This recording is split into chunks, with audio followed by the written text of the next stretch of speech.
power washed the driveway the other day, last weekend. You do it all. I do, I have to. Jealous. Put me to work. I come over there. Did you guys meet Christy and Katie? Katie, this is Rick. It's Nick. Katie's going to Orlando as a power lifter. Awesome. There we go. Good luck. What's your best? Ain't messing around with Katie. Deadlift, squat. What's your best lift? Deadlift. Deadlift. How much? 210. No. Record you just did. 220. That's awesome. Probably hurt my back if I tried to pick that up. Yes, sir. Okay, let me see here. Excuse me. So, we good, guys? William, I hate that I can't see your face because I always get a good feel from your face. You know?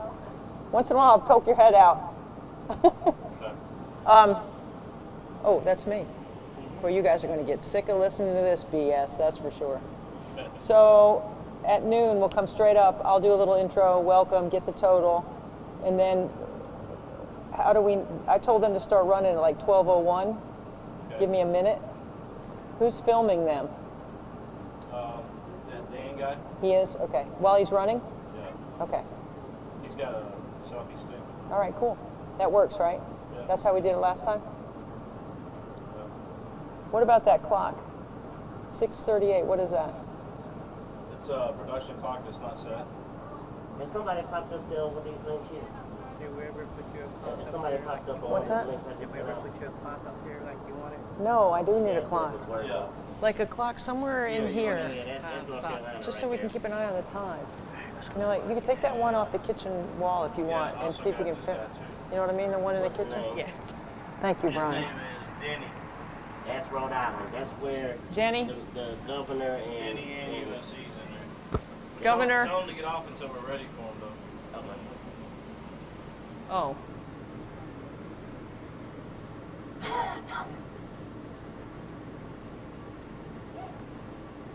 And you guys don't be afraid to yell at me, right? Yo, Debbie, whatever. Trista! Tissue? Right on top of that casing. Okay. Trista, how are you? Very good. Let me get these boys to help you. Patrick, Jacob, can you guys help Trista? Joey, Trista needs help. Go help Trista, eh? Guys, go help Trista. Kate, Nick.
Welcome to 24 hours of nothing but net. Thank you so much for being with us on the live stream on YouTube and Facebook and on our Twitter feed. I'm Debbie Antonelli, and this is our 4th year of raising money for Special Olympics. I'm going to make 100 free throws on the top of every hour for 24 straight hours. Right now, we have over $85,000 that we have raised, so we're coming on the air with a number that exceeded our first year. It's absolutely amazing, and I'm so grateful to everyone that is watching, that has donated, that cares about this special and unique organization called Special Olympics. Okay, so having said that, the first thing that we're going to do, it's a tradition here, the torch is going to burn for 24 hours in my front yard. I am so excited that the Mount Pleasant Police Department, once again, along with the fire department, has agreed to run the torch in, and we will keep it lit for 24 hours. This is going to be a really fun day. It's going to be exciting because every hour the amount of money is going to go up. And if you're out there considering making a gift, please know that this money directly impacts Special Olympic athletes. Okay, here's Lieutenant Calabrese with his Mount Pleasant Police running the torch in. Here they come.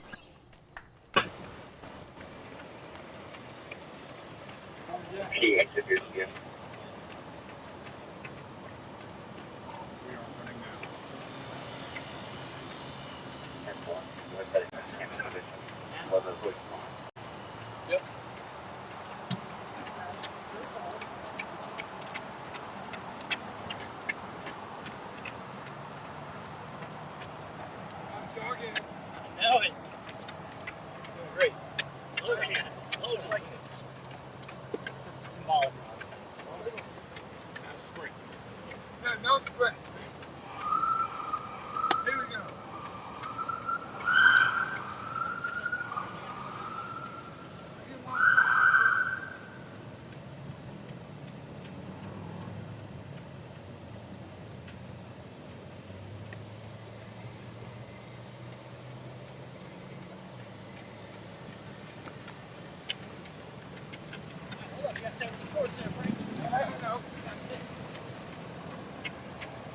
Can't smoke this now. All right, let's get behind a car.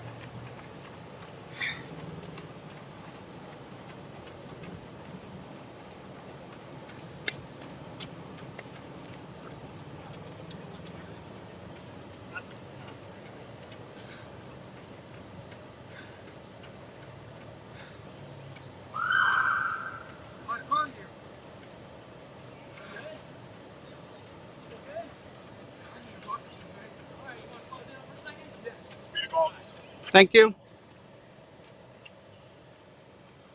We're walking now. You want to get in the front?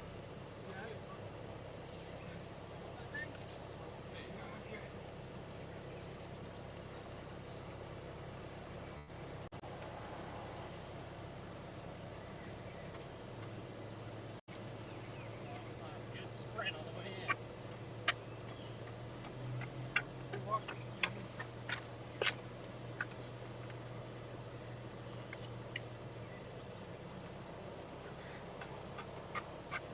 Let's go.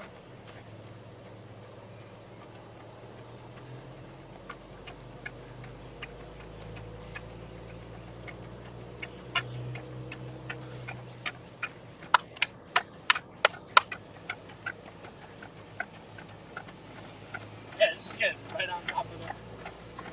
Now you see me, right?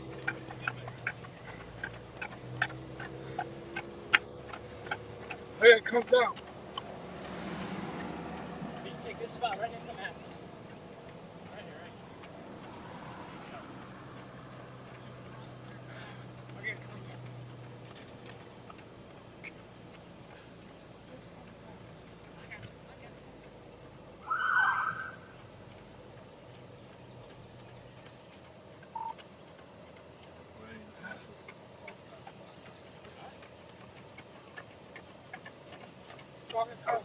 That's us. Kid Danger coming in.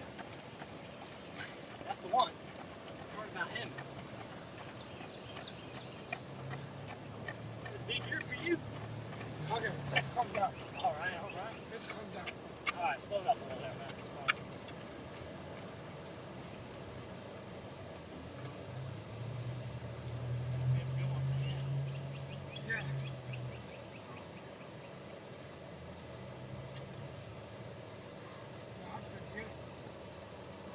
Bob.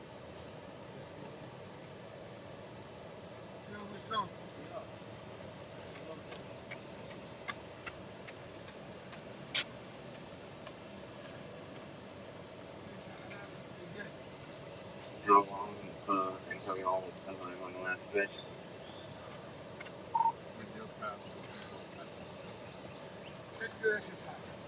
Yeah. Okay.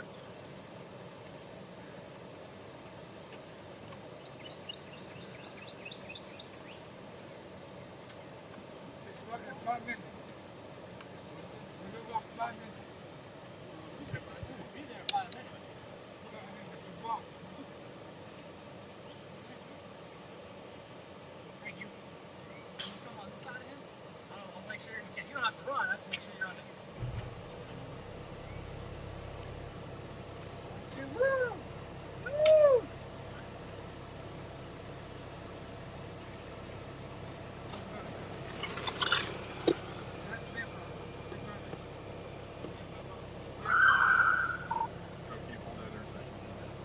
Yeah, we gotta take it.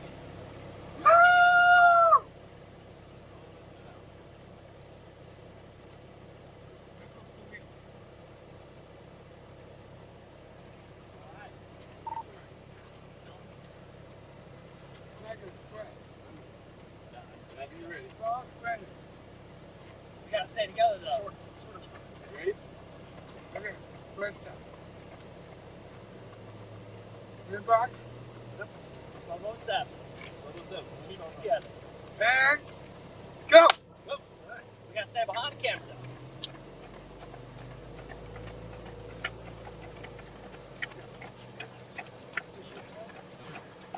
though. Not gonna stop. Nope, you got it. I'm sorry. Debbie, I love you. I can see the cauldron from here. Right.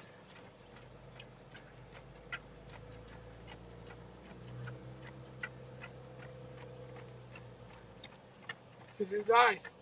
Let's go! Tell Pastel to hit that side. I mean, is that... Think the siren. We're going left, right?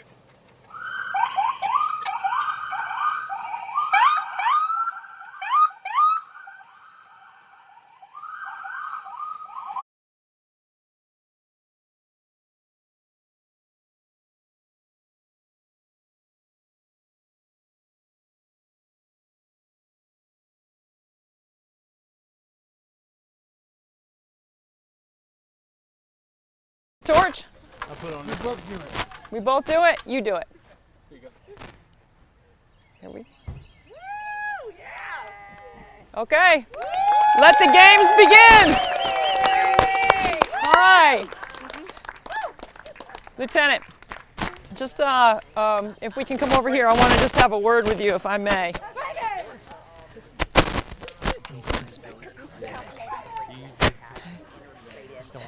Thanks. Okay. Hey, right here, we're with Inspector Don Calabrese, who led the torch run into our yard.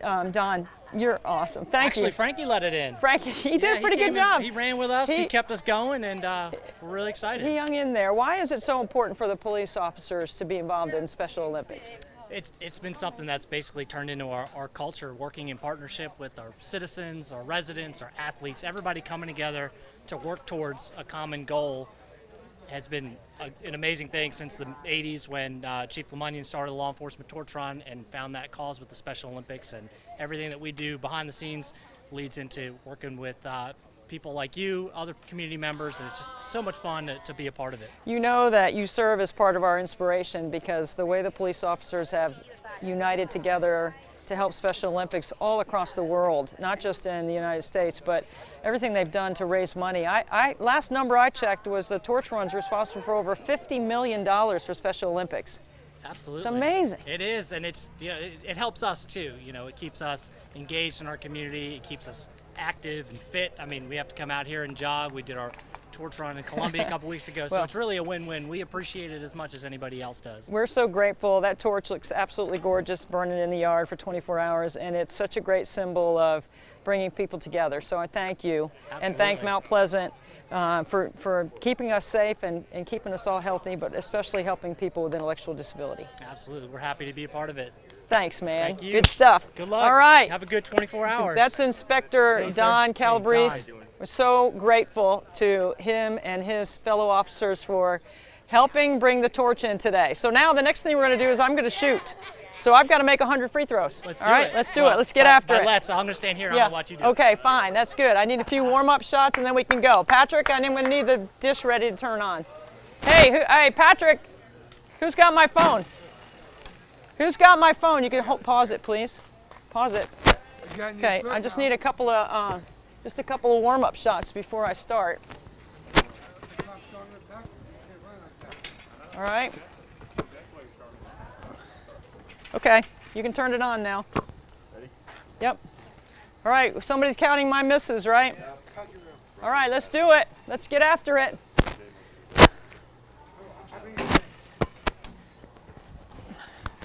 One.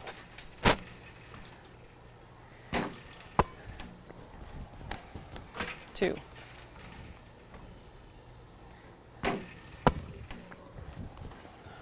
Three.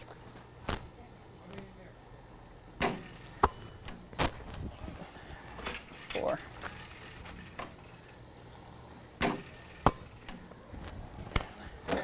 Five.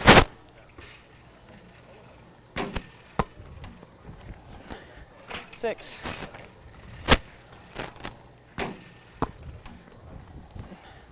Seven.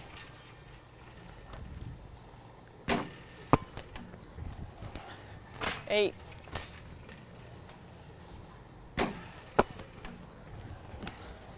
Nine.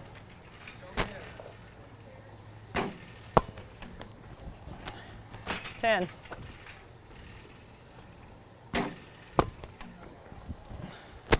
11.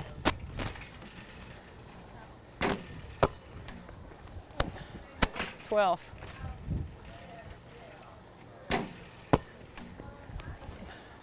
13.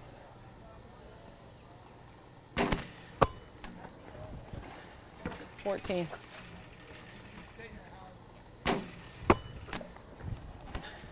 15.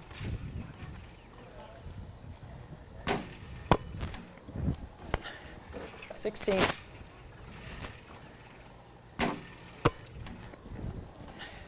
17.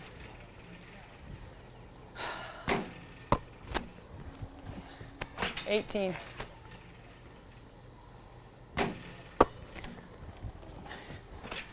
19.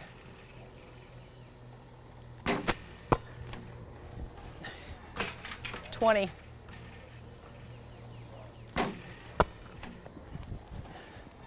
20.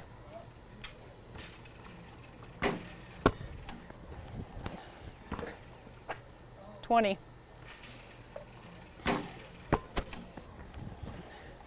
21.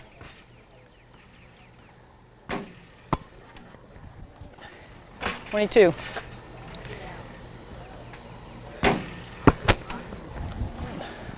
23.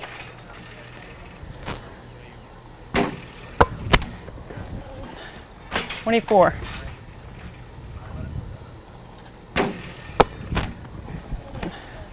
25.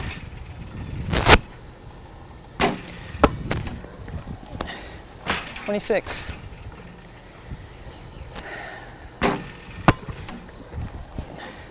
27.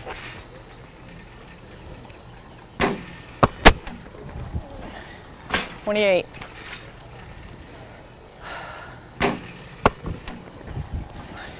29.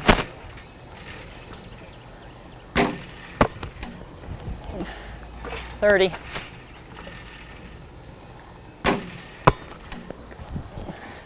31.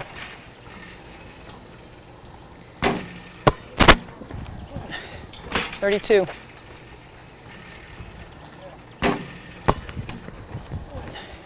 33.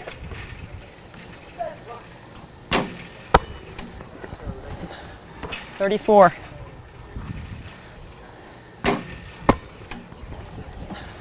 35.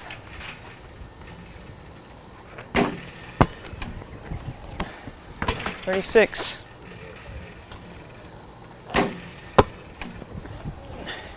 37.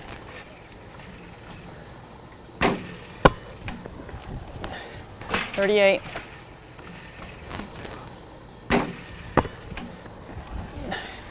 39.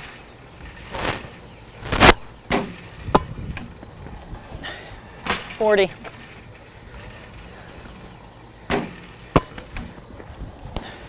41.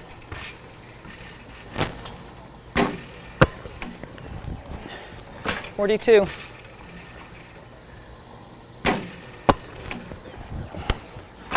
43.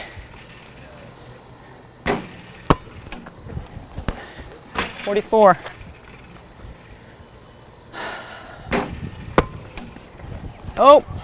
45.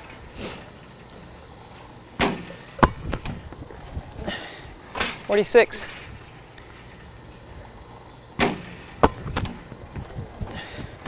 47. Thank you. 48.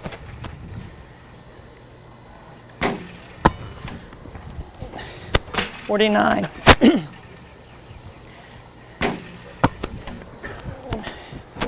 49.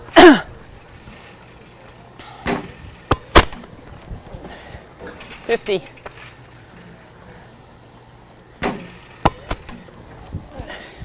51.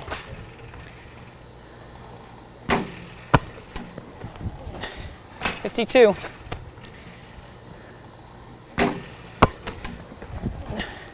53.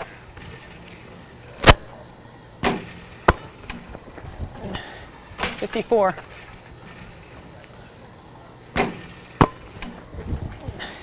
55.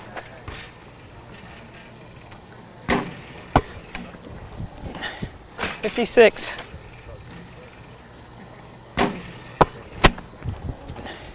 57.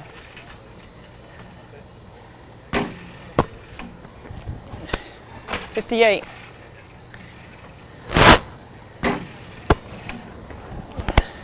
59.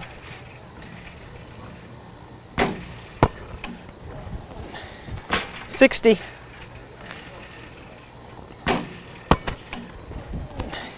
61.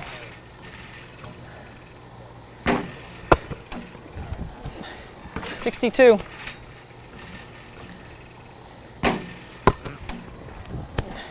63.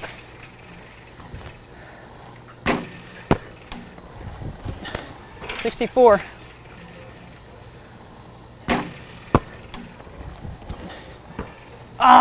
64.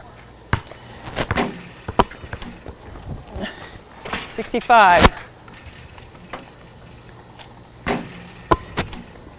Thank you, Patrick. 66.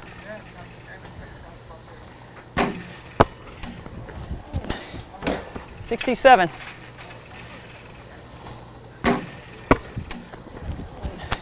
68.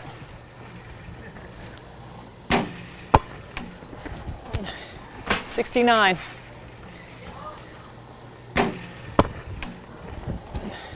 70.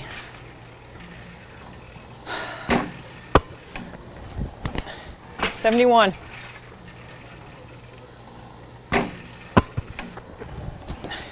72.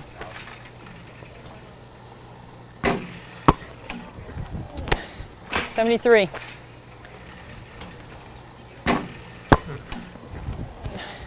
74.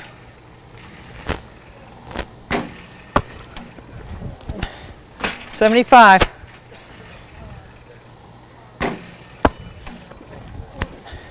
76. Oh, what's off? 76.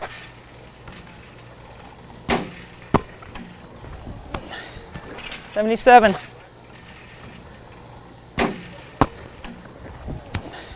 78.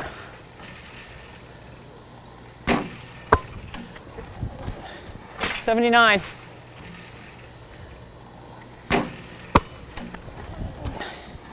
79.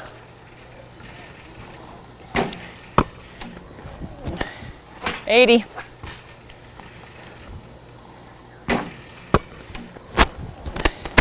81.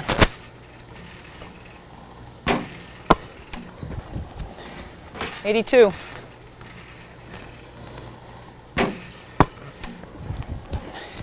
83.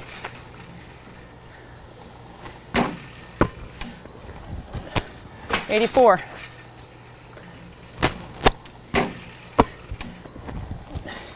85.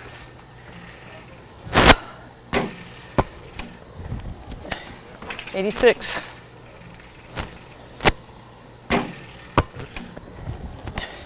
87.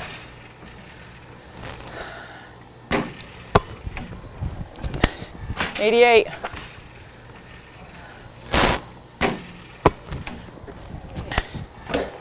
89. Oh, that's off. 89.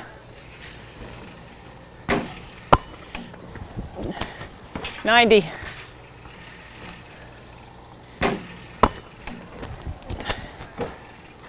90.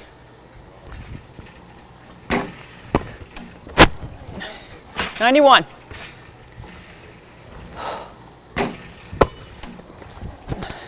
92.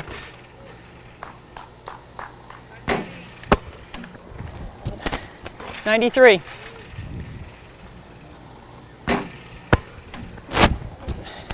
94.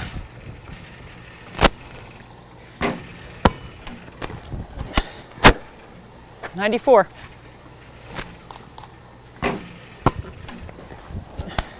95.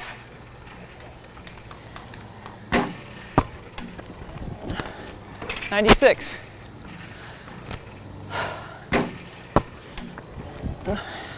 97.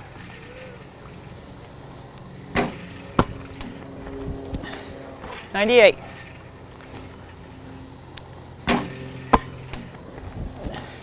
99.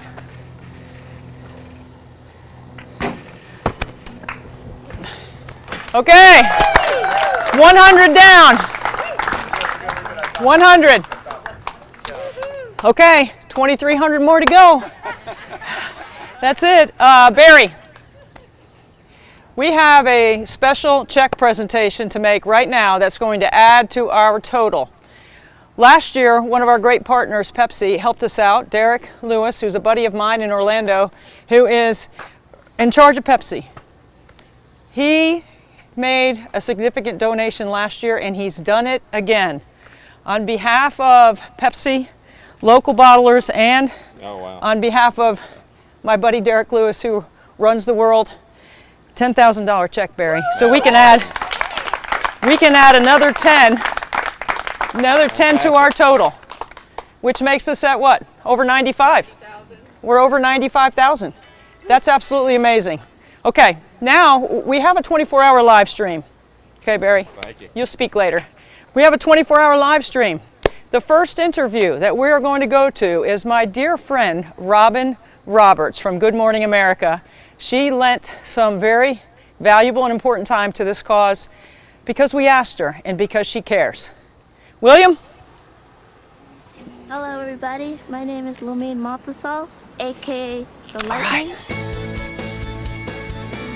We want you to meet Lumine Lightning Montasol, a 26-year-old athlete from Boston who has a need for speed. Tell us about your nickname. Where did it come from? Well, it comes from when I used to run fast when I was like 14 in middle school, and I became like faster than any other kid. I always loved track and field ever since. Go! At just 14 years old, Lumine won her first gold medal at Special Olympics Massachusetts Summer Games, quickly hitting her stride, earning 12 gold medals to date and counting. What does it mean to you to be a Special Olympics athlete? Well, it's simple, really. It's all about determination and being included as a Special Olympic athlete. Beyond the competition, how has it made a difference in your life? Before Special Olympics, I haven't no one to like talk to, Right. and it's kind of lonely, and like no one there is like want to talk to you because you feel like different. But now since I joined Special Olympics, I became more talkative to like others, and makes me feel happy. It keeps showing me a lot of confidence to socialize with other people. Her confidence shining through on and off the field.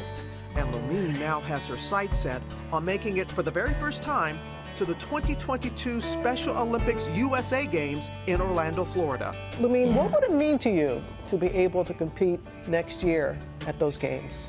It's everything for me. It keeps me not giving up and try to keep dreaming for myself, and that's what makes me so serious about making to the USA Games. I'm still crossing my fingers for that if I can make it. We do have something special for you. Your dad is nearby, and your dad is he's gonna help us out this morning. Has a little bit of a surprise. He's gonna hand you a box. Hey, Randy, how you doing, Daddy? Good, how are you? Got that same beautiful smile. All right, Lumine, so open up the box. Let's see what's inside. Okay. Wow. I am honored to tell you that you are advancing to the 2022 Special Olympics USA Games track. Yes! Oh my God! You're going! Oh congratulations! Yes! You've earned this. You've earned this. Glad your daddy's there with you.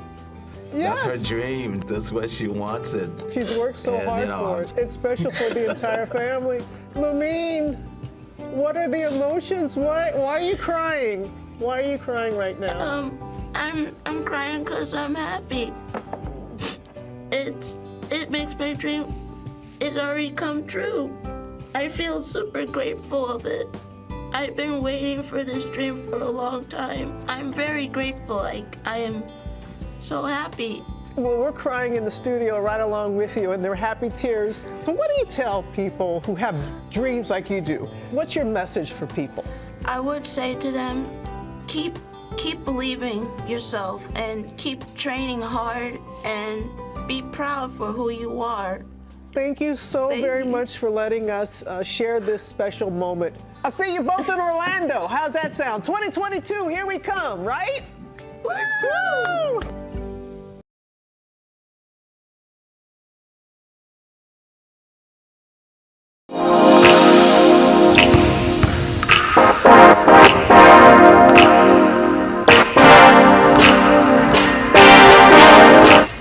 Debbie A, hello from Orlando, Florida. I'm in the gym of the Lake Highland Highlanders, a great basketball program here in Central Florida, surrounded by the most elite coaches in Central Florida. I'm going to have them introduce themselves real quick.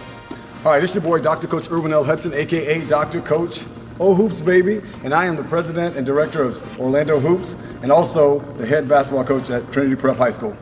Hello, I'm Al Honor, Lake Highland Prep Girls Basketball, and also the director of Central Florida Elite Girls Travel Club. Hello, Steve Reese, head coach at Oak Ridge High School and director of East One Teaching.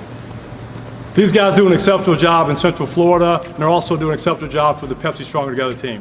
On behalf of Pepsi Stronger Together, we're honored to participate in this year's 24-hour Nothing But Net Challenge to benefit the Special Olympics.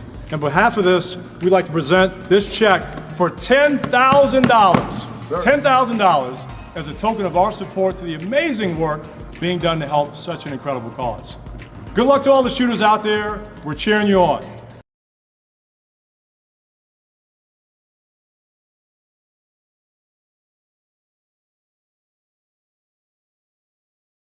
A person who needs absolutely no introduction, and it is my honor and humbly introduce Robin Roberts. Good morning, America. Quick right out of the chair, out of clothes, right into the seat here in the hot seat for 24 hours of Nothing But Net and our 24-hour live stream. Robin, it means so much to me personally that you would have the time to spend with us on this live stream to help us with Special Olympics. Anything for you, Debbie. And I'm just so incredibly proud of what you and others have been able to do in just a short amount of time. And I'm more comfortable dressed like this than I was out there on the set for GMA. I don't have my gym shoes on, but I'll lace them up with you. But I love what you're doing. Yeah, it's great. Get out in the driveway and, drain some free throws, but we know it's more than that, right? Oh, there's no question. I mean, the free throws is just the platform and the vehicle to tell the story. And the story is really about Frankie and Special Olympics and why sport is important. And people with intellectual and physical disability need a chance to play and a spot to play. And you know, Special Olympics has been a landing spot for our family and other families like ours. So that's sort of what we're doing here, is trying to make a difference in our own communities. And that's what my mama used to say, make your mess your message. Yeah. You know, and that's what we all try to do, and just get the word out. And we're very fortunate to have a platform, as we both have, and to be able to use it for something like that, something that has impacted us. I did that with going through my health challenges with cancer, and just getting the word out about certain things. But we all can do something, and the fact that you have got yourself together to do this, and Special Olympics, you know this, Debbie, you know, it's very near and dear to my heart. I've been involved for as long as I can remember, since the 80s. I remember there was a representative, I was working in local TV, Bob Short was his name, can still remember him. And he had me come out, wanted me to cover the event. And I really didn't know, this was like, again, the 1980s. And it was really very, very new for that area of the country down south, and was just really taken by the athletes and the families. And then I was on the board in Connecticut for Special Olympics. And just to see how it has grown, and to see how people have been impacted. I've gone to the World Games, I've done the Summer Games, I'm going to be in Orlando coming up later on this summer. And I just cannot overemphasize the impact it has had on your family and so many other families. When I think of you, Robin, I know everyone knows that you sit in the chair every morning and you awaken us with such great stories and such news about what's going on around the world. But I think about Southeastern Louisiana University, when you were a little girl playing basketball in Pass Christian, and then you go on to college and play. So, you know, shooting free throws and making 100 free throws on the top of every hour is not that easy of a challenge.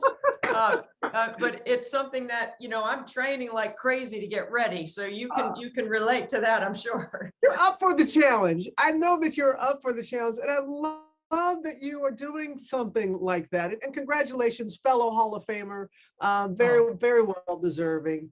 And yes, Southeastern, line up. But I think it is so creative what you're doing and what you have done in these last few years. And again, it just gets the attention. But let's just talk about it. How I want to put on my reporter's cap here for. I know you're interviewing me, but I want to interview you. How do you prepare for something like this, Debbie?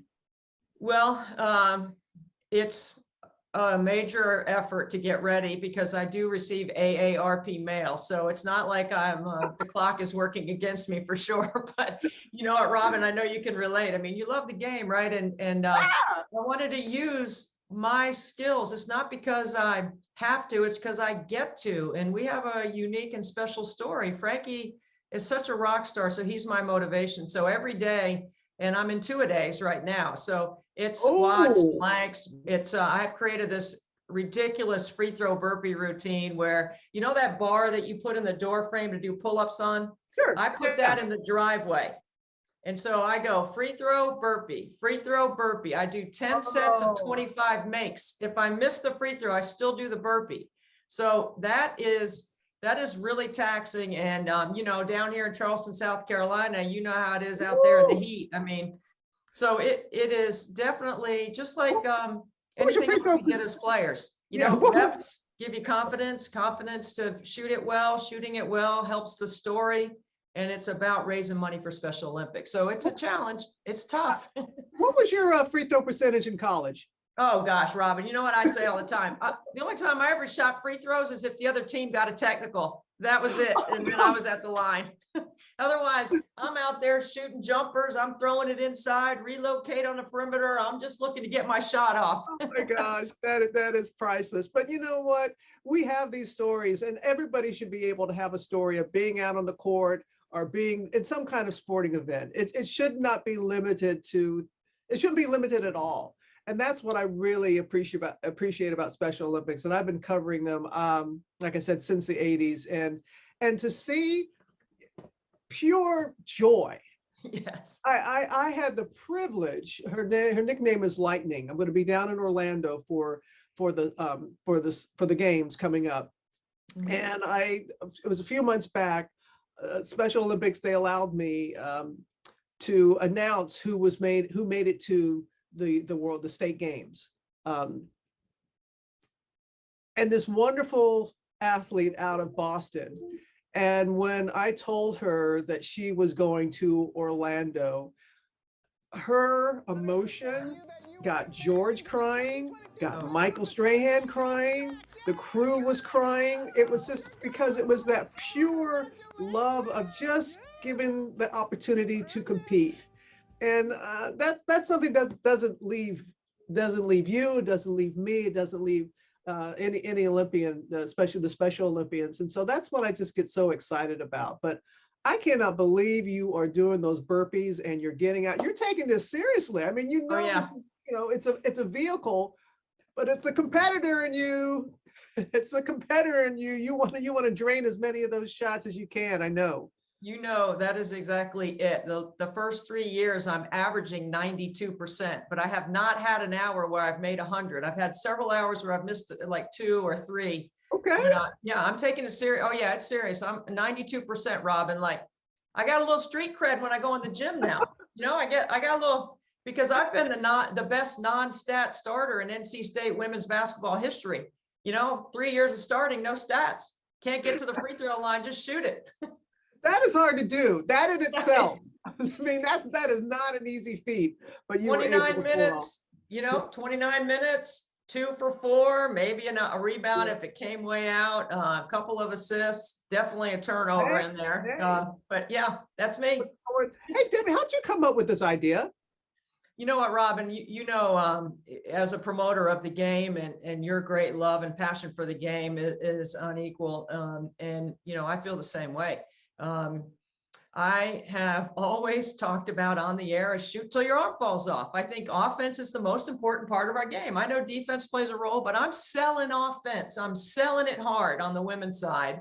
And because of that, I started a challenge years ago now. It's almost been 10 years where I was going to make 115 footers every day in the month of July in the 100-degree heat on the blacktop without a shooting coach, nutritionist, without a masseuse, without a gym where I could go inside, plug in my iPad, play some music, have the dish rebound to me, all that. I was just kind of like making light of the fact that the way you and I grew up and the way we played was we were in the driveway.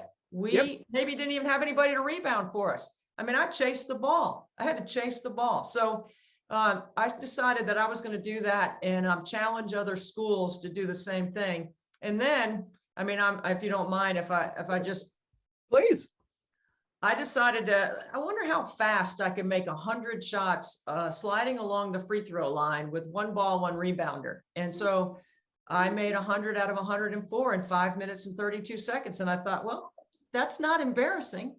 That's actually solid. I was about 48 when I did that.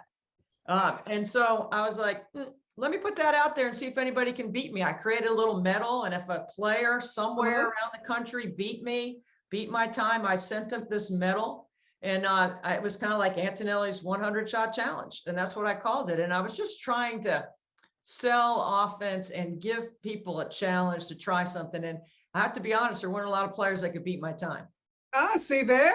That's right. You're making me think. Go ahead, continue, please. And then I'm sorry, but then that's what propelled me after 6 years of doing that. I was like, I got to change it up. How can I monetize this? And what could I do? And obviously Special Olympics is a really important part of the way we live, how we've raised Frankie, his ability to compete and train, his ability to organize with his friends.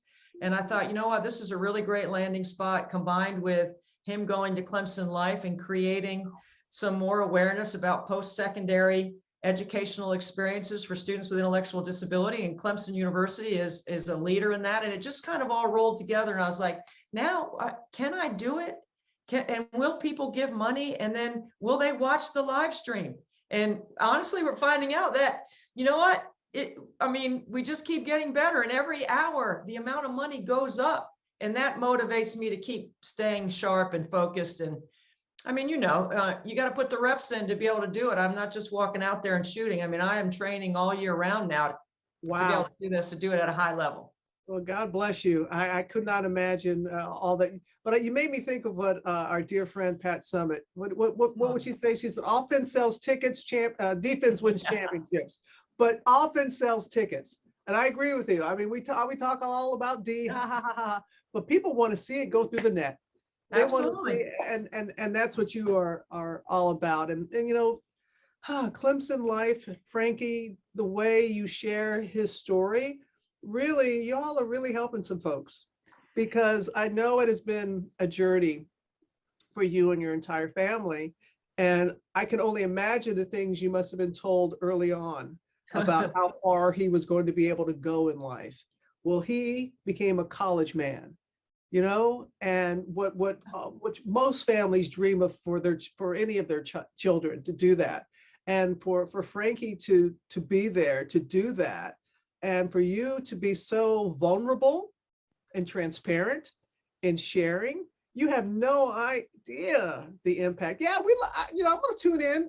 I'll follow the stream because I want to see. I want to see you drain some, but I want to see those numbers, not the numbers that are going through the net. I want to see the numbers of dollars that this is going to add to of what you've already been able to raise over the recent years, and that's the figure I want to see. But I want to see if you got a little game. I mean, come on, you're a recent Hall of Famer. A little bit. You know, you got to represent, Debbie. Come on. You know, I felt the same way as you did on your acceptance speech when you went into the Women's Basketball Hall of Fame. I mean, I'm going in as a contributor. Come on, Robin, you should have gone in as a player, right? Player. But you have been quite in many aspects, but you have really made that ceremony. You really have. I mean, for all those years that you have done that, and you know, and this is what is so inclusive about our game, that we can all contribute in some kind of way. We can't all be the Candace Parkers of the world out there on the court, but we all can have the same passion and find a way to contribute.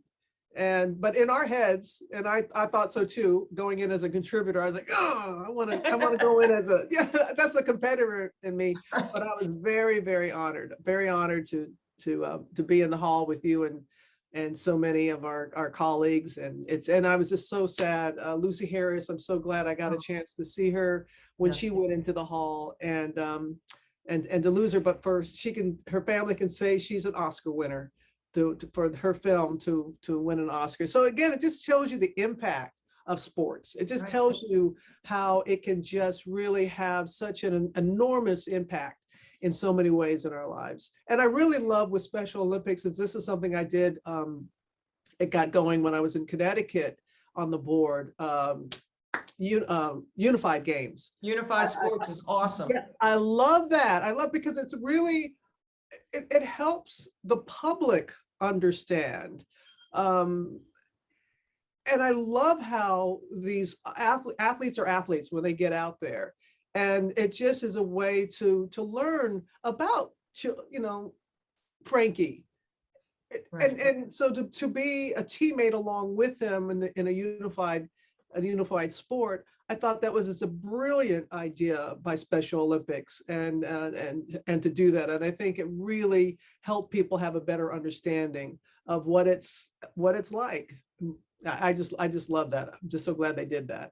Well, you're right about things early on about he can't, he won't, he doesn't. I heard that for many, many years, but you know, the leadership that comes behind Team Antonelli is more about advocacy for people and families like ours. I mean, that's the greatest challenge, right? I, as an athlete, we don't take no for an answer. We go out there and we work harder. We figure out a way. And all the years that I have been around the game, I've learned from such great leaders and people that have inspired me, incredible communicators that have helped me be able to take what I've listened to or learned in the gym and apply that to an IEP process or a therapist or a teacher or our team that we put together to make sure that Frankie had a chance to be the best he could be. And you mentioned Pat, and of course, Pat serves as incredible inspiration daily. My coach, Kay Yao, I know she was a friend of yours as well. Kay is with me every day. And then you too, Robin. I mean, you know, I can't help but, you know, remember that everyone has something. And I'm excited about your new book that's coming out also, Brighter by the Day, because I'm one of your fans and your fam that is out there listening you're and my wanting tribe. that message. Yeah. So great. Well, I appreciate that very much, Debbie. I didn't mean to cut you off like that. I love that you're part of the tribe, and we on social media, we go back and forth a little bit with messages to one another. It's how we can stay in touch. And it really, when you reached out, and I was like, oh my gosh, I didn't realize that you were listening to the message like so many other people. And it really, it sparked my book, Brighter by the Day, that just was recently released. And it was just my way of just saying, that's left foot, right foot, breathe, keep moving, keep believing that it's going to be brighter, that this too shall pass. And I think that's something that is universal. And my mama taught me that what your son has gone through, not has gone through, the life that he has, and my cancer, someone got a divorce, or someone got unemployment. That's there's no tragedy there. It's if you don't take the time to, why was this placed in my path? Okay, why was this? What's the message here? What's the message I'm supposed to learn and, more importantly, share with others? And that's just how I approach it. And you're right about, as an athlete, when you know what NO means? New opportunities. NO means, okay, it didn't work out. You're telling me no? Okay. I'm going to find a new opportunity at NO to find a way to make it work. And I'm just so grateful. You and I, we're proud products of Title IX, celebrating 50 years this year. But to be able to have that, and that's what Special Olympics is about too. Just as women, we wanted the same opportunity to be able to compete and to have all the things that we learn through playing sports. It's the same thing for Special Olympians. It's the same exact thing. And your son and others and sons and daughters of Special Olympians, they have learned such skills that we were afforded, and how it has helped us long after we stopped playing. But you haven't stopped playing. I mean, the fact that you are still doing I tip, if I had a hat, I'd be tipping that hat to you right now, because I just feel my arm will be falling off if I attempted to do what you're doing, Debbie. Well, Robin, I love that. And I'm on Team Antonelli. Yeah. All right. Great. You know what? I'm so glad you brought up Title IX, and I just want to leave you with that. Your comments about, sport and the value of sport in our society. And, we've spent our careers in sport. We've played sport. All we know is sport. That's what we've done. And it's helped us, lead from our teams. And I think whatever, not just a sport team, but your family team and everything that you have done, Robin, you're such an incredible ambassador for many things, and having you on the live stream with us for 24 hours of nothing but net, I can't even begin to tell you how grateful I am for your time. Well, all you have to do is reach out, Debbie Antonelli. I am immensely proud of you. I have been cheering from the sidelines many, many times that you didn't even realize. We're very similar. We have a good family. We love what we do. We appreciate that people want to recognize it. You have this great combination of humility and honor. And I know that, Kay Yao, I see a lot of her in you. And I know that she is cheering you on from her heavenly balcony, as others are. And I'm just so grateful. And thank you. And it's not just nothing but net, nothing but the bottom of the net. I want to see nothing but the bottom of the net. I want to see that ball go through again and again and again and again. Bless you, my friend. Call on me anytime, but not to shoot free throws. Thank you, Robin Roberts. You are amazing. And you continue to serve as inspiration. And I will be thinking about you. I'm going to dedicate my 4 a.m. hour to Robin Roberts. 4 o'clock in the morning, I'm going to be out there and I'm going to be thinking about you. Because I'll be up. Okay. Yes, you will. I know you will. Thank you so Debbie. much, Robin.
hour number 2, we got a lot more guests that showed up, and our total is just under $100,000. Are you kidding me?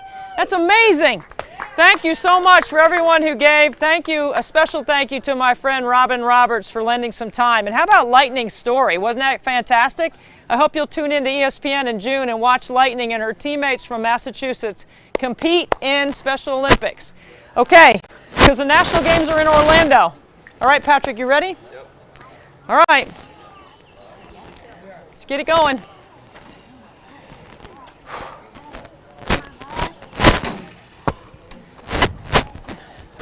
Ah, he missed the first one. 1.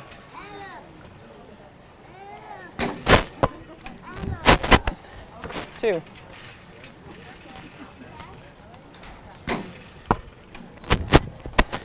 3.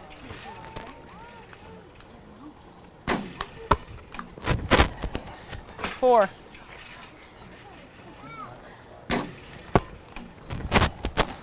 5.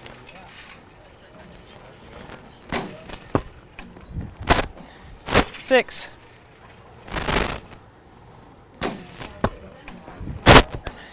7.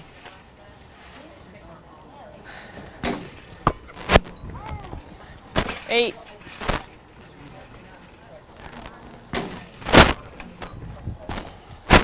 8.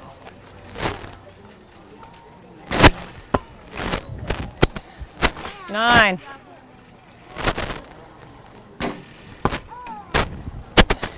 10.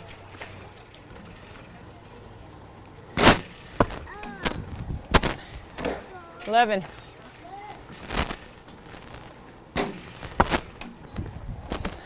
12.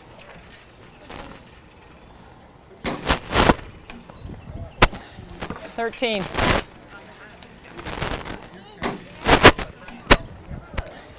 14.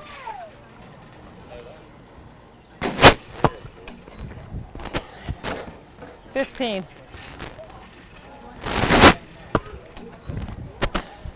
16.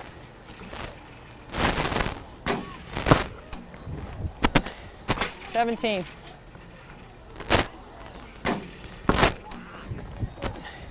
18.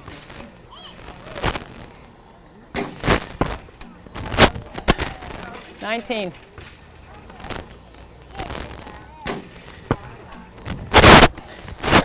20.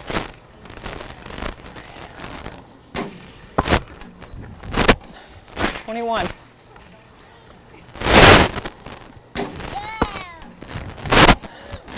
21.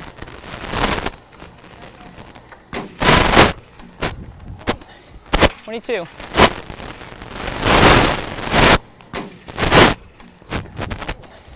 23.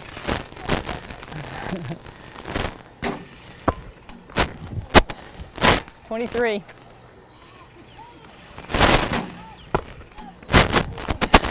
24.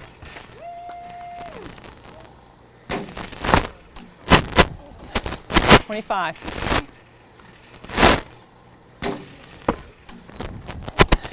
26.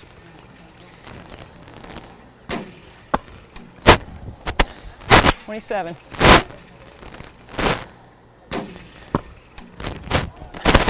28.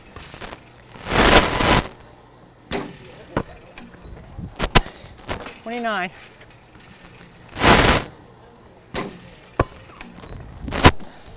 30.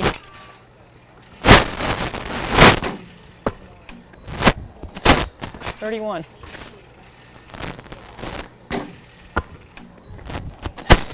32.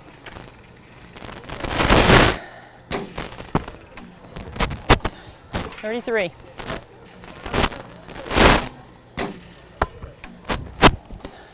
34.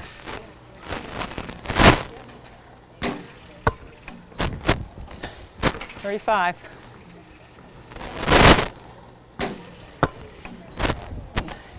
36.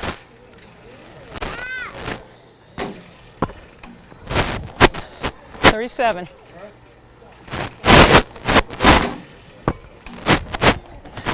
38.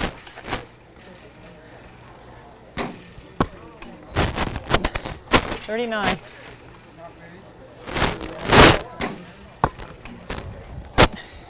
40.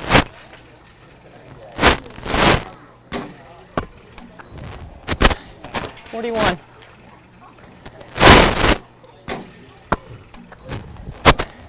42.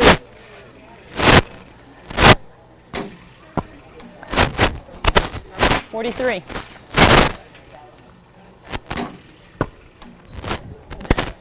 44.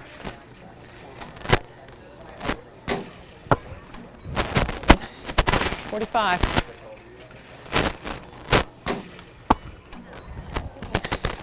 46.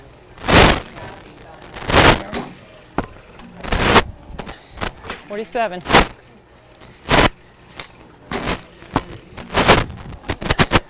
48.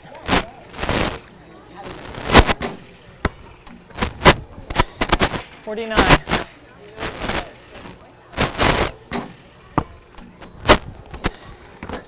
50. Thank you. 51.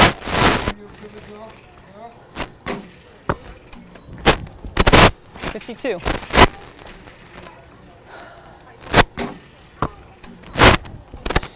53.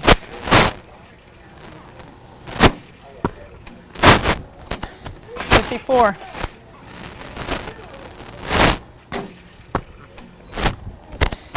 55.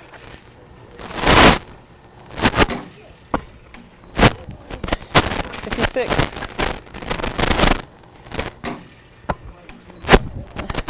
57.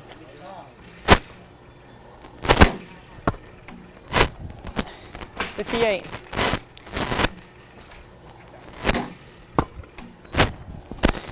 59.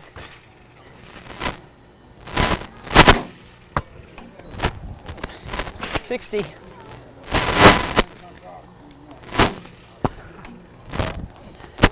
61.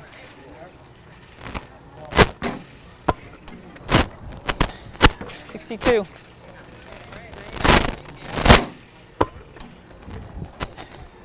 63.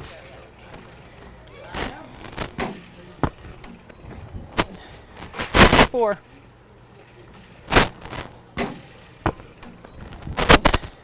65.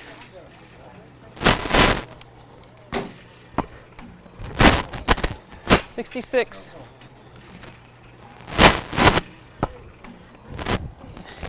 67.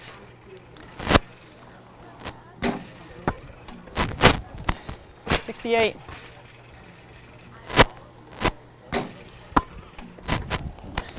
69.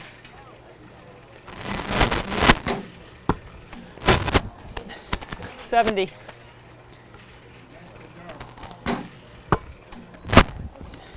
71.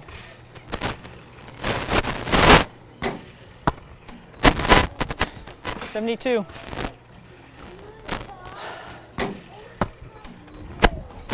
73.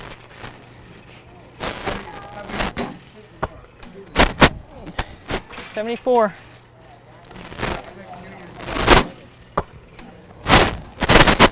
75.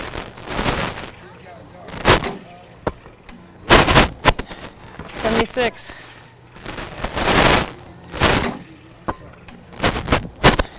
77.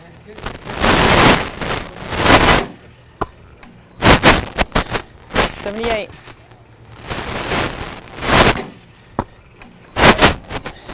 79.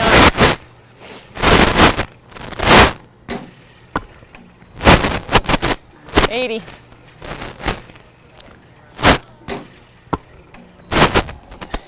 81.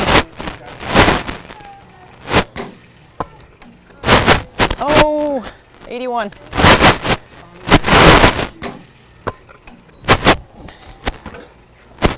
81. 82.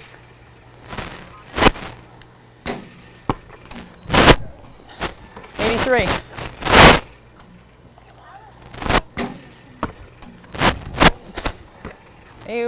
83.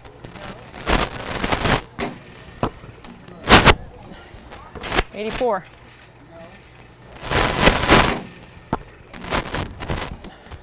85.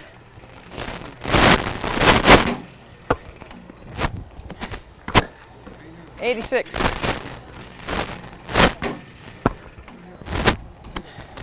87.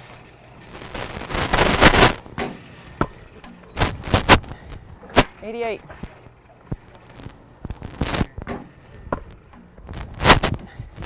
89.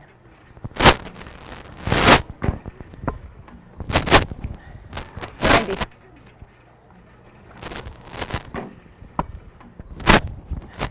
91.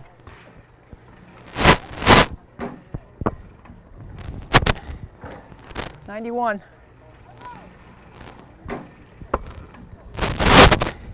92.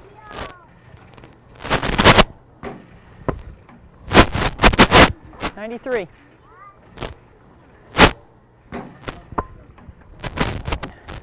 94.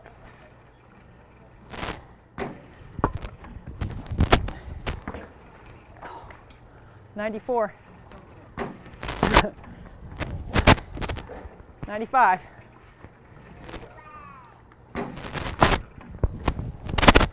96.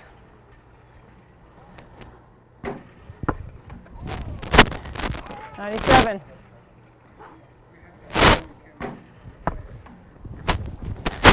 98.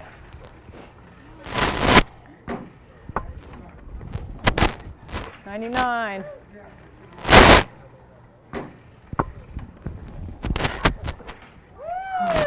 'All right. Okay. William? Yeah, but which camera are we at? Okay, where am I going?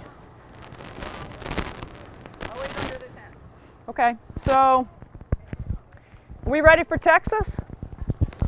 Let's see what Texas has got going on. It's one of the 6 other states that we added this year alongside Rhode Island, Minnesota, Ohio, Pennsylvania, North Carolina. Texas is huge. They're so big they have 4 regions of Special Olympics and they do a fantastic job. Who we got at Texas? We are down here in Spring, Texas with Do It Middle School. We've got quite the challenge going on. We've got literally 2 groups competing each other to see who can get to 50 first. Where are you guys in Texas? We are in Spring, Texas, so just outside the Houston area. Fantastic. How many people you got shooting free throws today? Oh boy, we have 20 plus individuals that are here shooting, and what's been really cool about this is we've actually seen the number grow since we got started here at 12 noon. So more and more are joining the fun. Well, that's what we want. We want participation. We want to create awareness. We want to raise some money. Absolutely, absolutely. All right, ladies, how many we at here? What's the total we're at? I need a board so you can write 43 here on the ladies' side. Let's come down and check here on the number. Okay, so. All right, fellas, what's the countdown here? The ladies are at 43. How many? 35. Oh, they took the lead. What's the next They thing? did.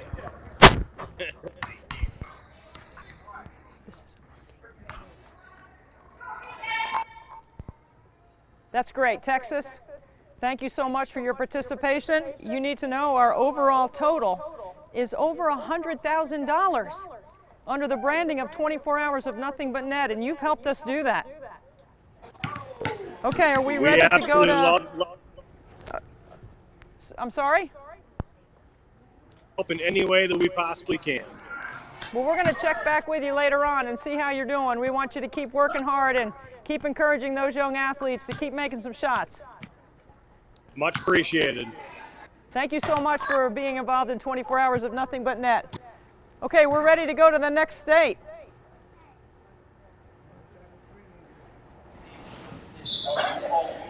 Hey, Dennis, what's up, man? How are you, Deb? How's it going? Hey, it is over 85 degrees here, and we are over $100,000, man.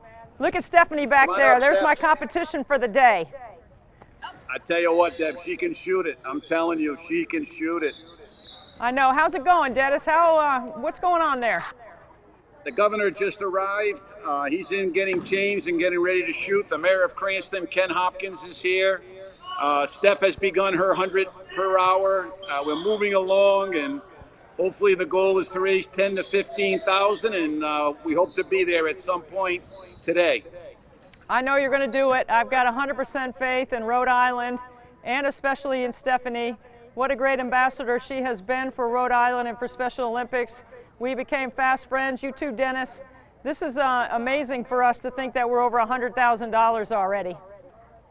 Yeah, you know, and I think a lot of it has to do with Stephanie and the hard work that she's put in on this, and then reaching out to so many government officials and then teams throughout our state. We're very excited about today, and we're very excited about the future. Well, we're excited too. We've got a lot of young Special Olympic future athletes here in the driveway. We have a group here in Mount Pleasant of little tiny toddlers that are here that are celebrating with us, and we know you've got some people in your gym as well. Deb, can you hang in with me 1 minute while I bring the governor over? Yeah, bring the governor over. We want to meet the governor. Okay. Let me talk to Stephanie while you're getting the governor. Is that all right? Well, I got the governor here right now, Deb. Oh. The mayor. Got the mayor Governor. of Cranston. This is Governor Dan McKee, Deb. And Ken, if you can just move over a little bit. There's Mayor Ken Hopkins. They're the three of us right here. And the governor's ready to shoot, and the mayor's ready to shoot, Deb. And the governor has fully supported our event, and the mayor of Cranston, Ken Hopkins, has supported our event. We are more than grateful for your incredible support of this event. It's so great to have the governor and the mayor of Cranston. That's so cool. Thank you guys so much for being a part. Why, Governor McKee, why are you interested in being a part of Special Olympics? Well, I think the work is so important, and I believe that, you know, we got 39 cities and towns in the state of Rhode Island, and every community matters. So supporting the Special Olympics with all the work that they've done in Rhode Island. I've been the former mayor myself, and now governor, and as lieutenant governor, attending all the events, especially that one that's down in URI every year, the summer games with, you know, thousands of kids and their families. They're so proud, and it's so important for us to be supporting all our young people in the state of Rhode Island. We know, because we live it firsthand, families like mine, how important sport is, and for everyone to be able to compete. I know the mayor is there also, and this directly impacts his community. Mayor, why would you think that it's important to bring people together through sport? Well, I've coached all my life. I've played sports all my life and all through college. And it's one thing that it doesn't matter what political party you're from. It brings people together, especially the Special Olympics, which is dear to my heart. I've been supporting it my whole life. And I'm just glad to be here and happy to host it here at Cranston East. Well, I'll tell you what, if nothing else, we love your accents down here in the South. I mean, that is fantastic. That is strong Rhode Island. What accent? What accent are you talking about? We don't have accents. Look, you got a great Deb, guy thank in you very Dennis much. leading your contingency in Rhode Island. There's a lot of great leaders in Special Olympics, and Dennis is certainly one of them. All right, you guys get over there and get some shots up. We want to check out your jumper. Okay, thank you. Thanks, Deb. Thank you.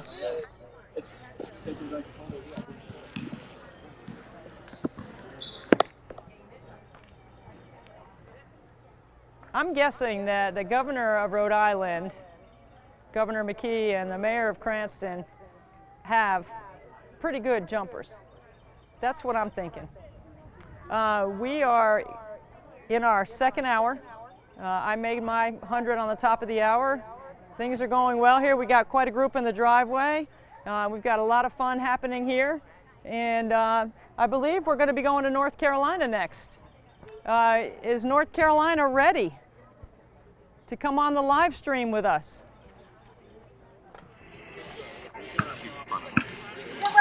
There's UNC Asheville. There is my guy, Hunter Davis, on the free throw line. How's it going there in Asheville? Hey, Debbie. David Jander here from UNC Asheville. We got Hunter Davis shooting live. Also, the only time you will see free throws in 24 hours with a bulldog, a hippo, and a chicken. I don't think you guys are going to play a game of pig then, are you?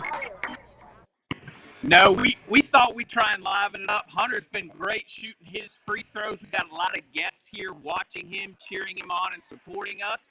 I want to introduce a couple people. Debbie, while we're here, first I want to bring in our athletic director, Janet Cohn, along with Mike Tracy, who shot his free throws earlier. Hey, Debbie, welcome. Hey, thanks again for including UNC Asheville and obviously the state of North Carolina. We're so excited to be here watching Hunter, but really raising money for Special Olympics in North Carolina. And we love you, friend. Mike Tracy's a ringer, though. He's a ringer. He was making all of his shots. Yeah, I'm such a ringer. This is the first time in 30 years. Thank you for the opportunity to shoot free throws. Well, we want to thank Janet and her leadership at UNC Asheville and the entire staff. Every single person at UNC Asheville is aware of this opportunity to raise money for Special Olympics in the state of North Carolina. Janet, you guys have gone above and beyond the Call of Duty in the first year. How's it going? Hey, we think it's going great, Debbie, but hey, we're following your leadership. Hey, by next year, we'll have a real competition with the state of South Carolina. We'll bring it on, okay? I know you're going to bring it all together, and I see Hunter over there. He's looking pretty good from the free throw line. How's he shooting them? Yeah, Hunter. Yeah, Debbie's cheering you on, Hunter. Yeah. Oh, right there. I think Hunter would make a lot more foul shots if we didn't have the hippo and the chicken rebound. Oh, the chicken would Yeah, that We know the chicken would rather shoot. And that chicken actually is Dave Vander's son, Jack. So we want to thank Jack for helping us out today. And Debbie, I'll let you know that Jack and the chicken shoot shot better than his dad did. We got one more special guest, Debbie, while you're here.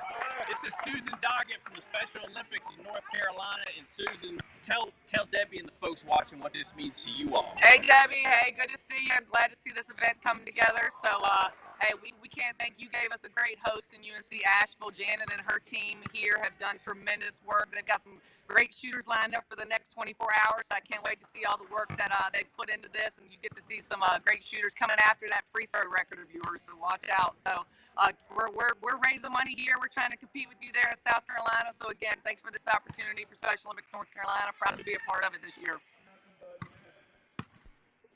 Thank you so much, Susan. Debbie, we're going to keep shooting free throws here. Wish you guys the best of luck there. Although you in South Carolina, we all know that North Carolina is the basketball state of the do. So we'll keep making ours. You keep making yours. And we look forward to seeing you throughout the day.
24 Hours of Nothing But Net seems to always draw some of the best sports people around. And once again, Dave Doering, the head football coach at North Carolina State University, has agreed to be with us once again this year.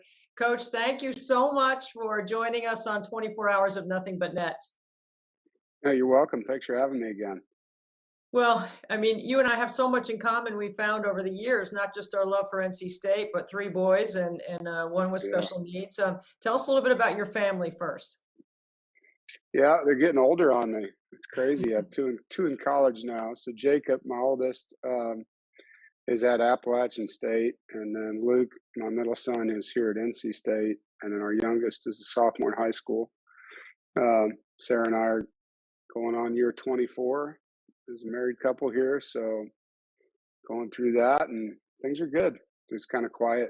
Yeah, having one kid at home, and now they all drive, and yeah, it's a little different. It's totally different. You have 2 college tuitions. I've got 3, so I feel you right there. Wait till you're ready to pay 3 tuitions. But yeah, Coach, just real quick, a couple of things about football, because NC State is expected to have another great year, and it looks like you have put together the roster that can actually, you know, take you to further heights than we've been at NC State. I don't want to get too excited or put too much pressure on you as an NC State fan, but kind of give us, you know, how the spring game went and what your expectations are.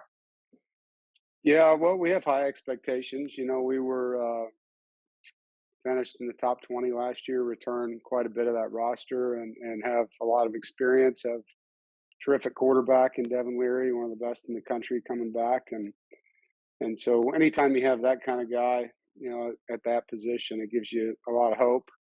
I think the way we played on defense with the number of players back, you know, keeps us in every game, and having a QB like that can make huge throws and put you in a place where one possession games you feel pretty good. The tough thing is every team in the Atlantic Division returns their starting quarterback, so competition's going to be high. And as far as the pressure of it, I think our guys are excited, you know, to have a bullseye on them, and look forward to the opportunity to go out there and not just, you know, improve where we were at, but live up to, I guess, the expectations people have. Well, I know you don't know this, but I'm going to tell you this because, you know, every year I get to find a way on my schedule to make it to an NC State football game because I think it's so much fun. I just love the outside the stadium activities that take place before. Yeah. But this year for the Clemson game, I was able to get a field pass. So I went down on the field before the game, and I didn't want to run over to you and go, "Hey, Dave, Debbie, I'm out here," you know, but it's fun being on the field. Like for someone like me who has been in competitive sport and works in the game of basketball, getting on the football field and watching the pregame organization and everything that you have to do, like, I think people forget that it just looks so, I want to say robotic, like, because you have so much organization out on the field. But just in your mind, what's the organization like for getting your team ready just pregame on the field? Well, first of all, you were at a great game, so you need to come back more. It was a heck of a win, a great environment, and a lot of energy, enthusiasm from our student section and fans. But it was a special night, and it's kind of ritualistic for pregame. You know, like for us, it's what we do, it's what we know. I'm kind of sleepwalk through it now as coaches because we've done it so many times. But for someone that hasn't been down there's 125 players and 70 some staff members on, you know, half of the football field, and a lot of things happen in that 25 minutes of warm-ups, you know, that you have. So it's just a lot of logistics. You know, you have your individual, you have your warm-up, you know, routes and catching and things like that, and a few special teams items, but just trying to get them warmed up and I guess, you know, as ready as you can without pushing them too hard, because you don't want them to, you know, lose their energy in warm-ups. It's pretty cool. I mean, I have to admit, and then you can't believe how big some of these guys are. I mean, they're huge. And you mentioned Devin Leary, just about, you know, his game and the way you've been able to navigate his future with this year's team coming up, and then what will be next for him. You've had a great run of really good quarterbacks that you've been able to produce through NC State. What's special about him? Yeah, he's very special. You know, he's super tough. First of all, I think he's got the ability to have a bad play and not let it get to him. He bounces back, you know, really quick, and he's very steady. He's the same guy every day, which for me at that position is critical. You don't want a guy that's really up and down. He can throw a touchdown or throw a bad pass, and he looks pretty similar, you know, in his facial expressions. He's very methodical. Does a nice job of not hurting the team. You know, I think a lot of times quarterbacks can hurt the team as much as they can help the team with turnovers and bad ball placement, things like that.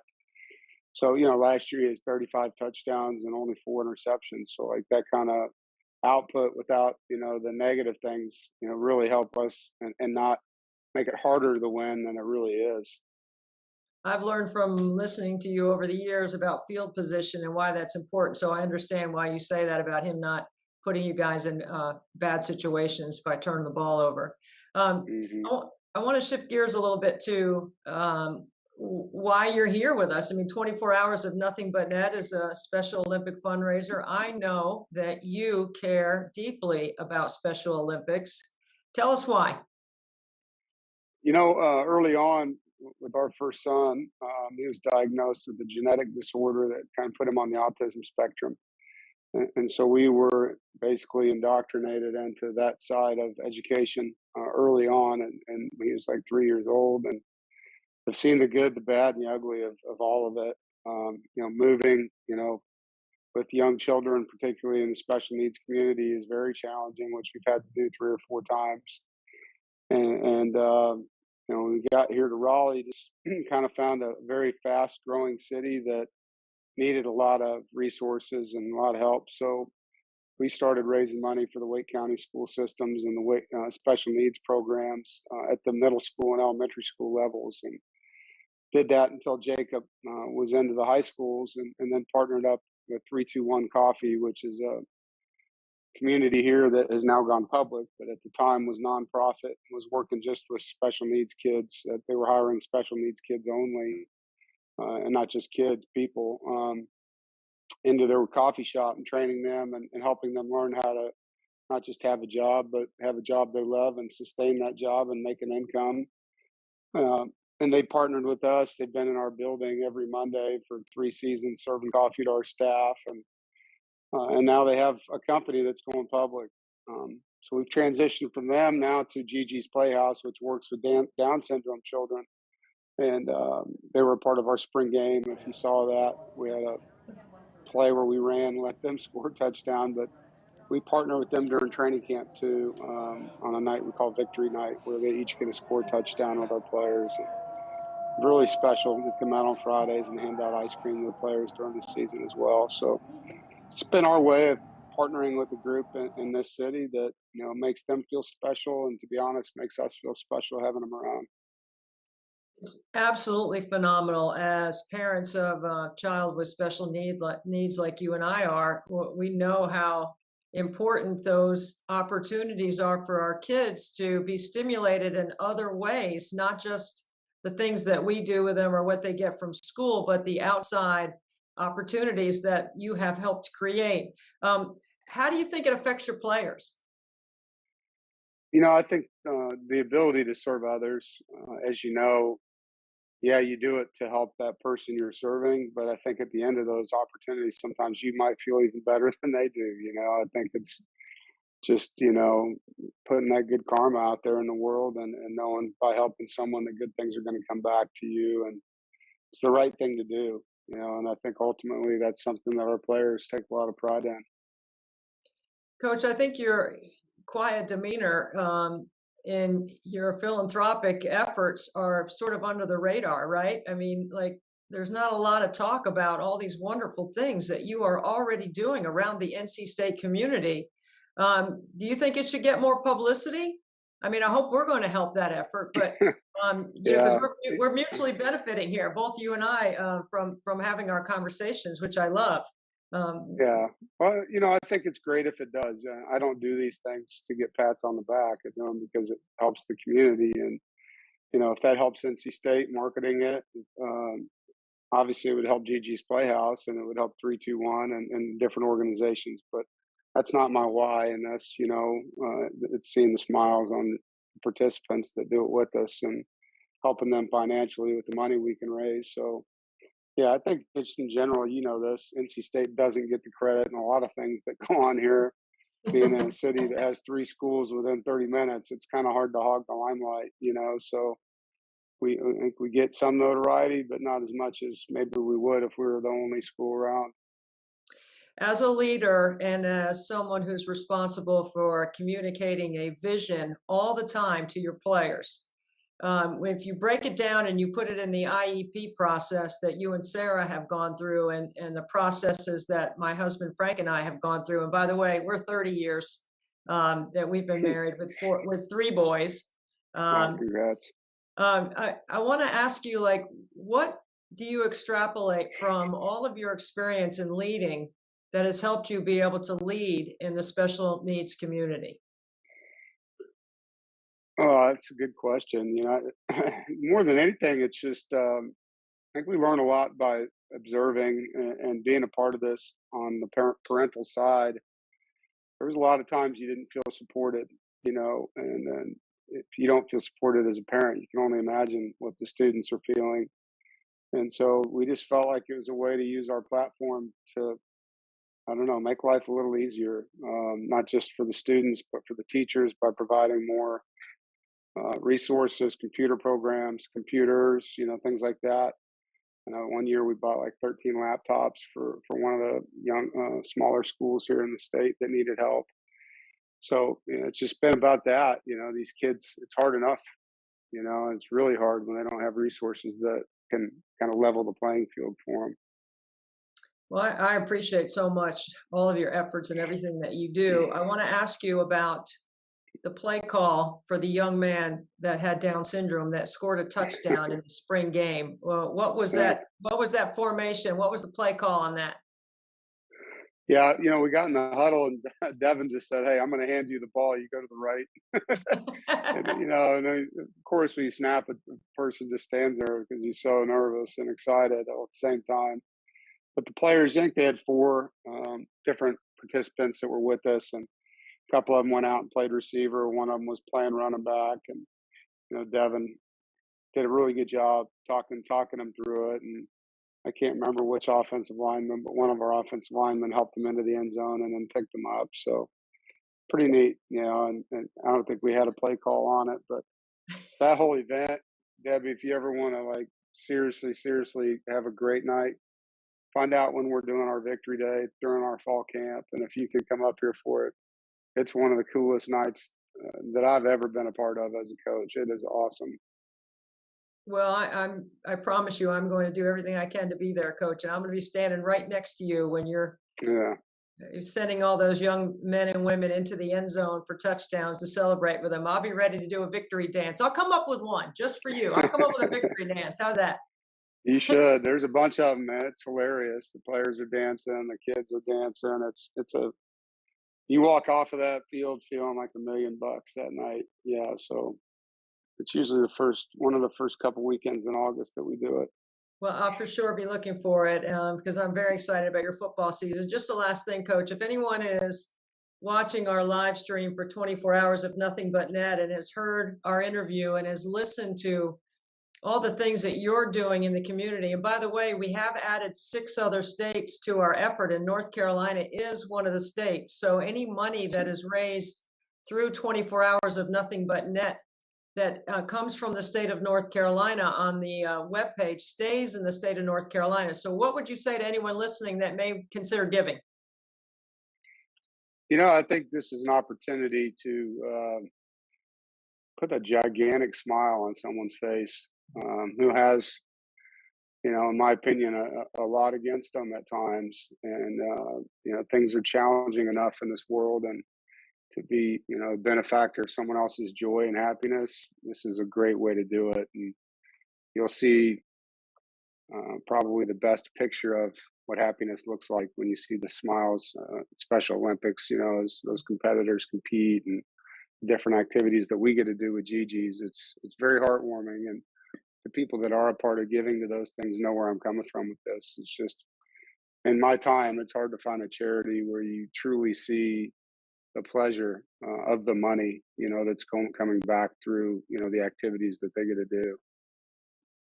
Well, Coach, I can't thank you enough for your time during this busy time. I can't wait to meet your wife, Sarah. I know she's a rock star, and I appreciate everything that you do to help us with our event, and anything we can do in return to help you. We're right there. So go Pack. Thank you so much. Thanks for your time, and appreciate what you're doing.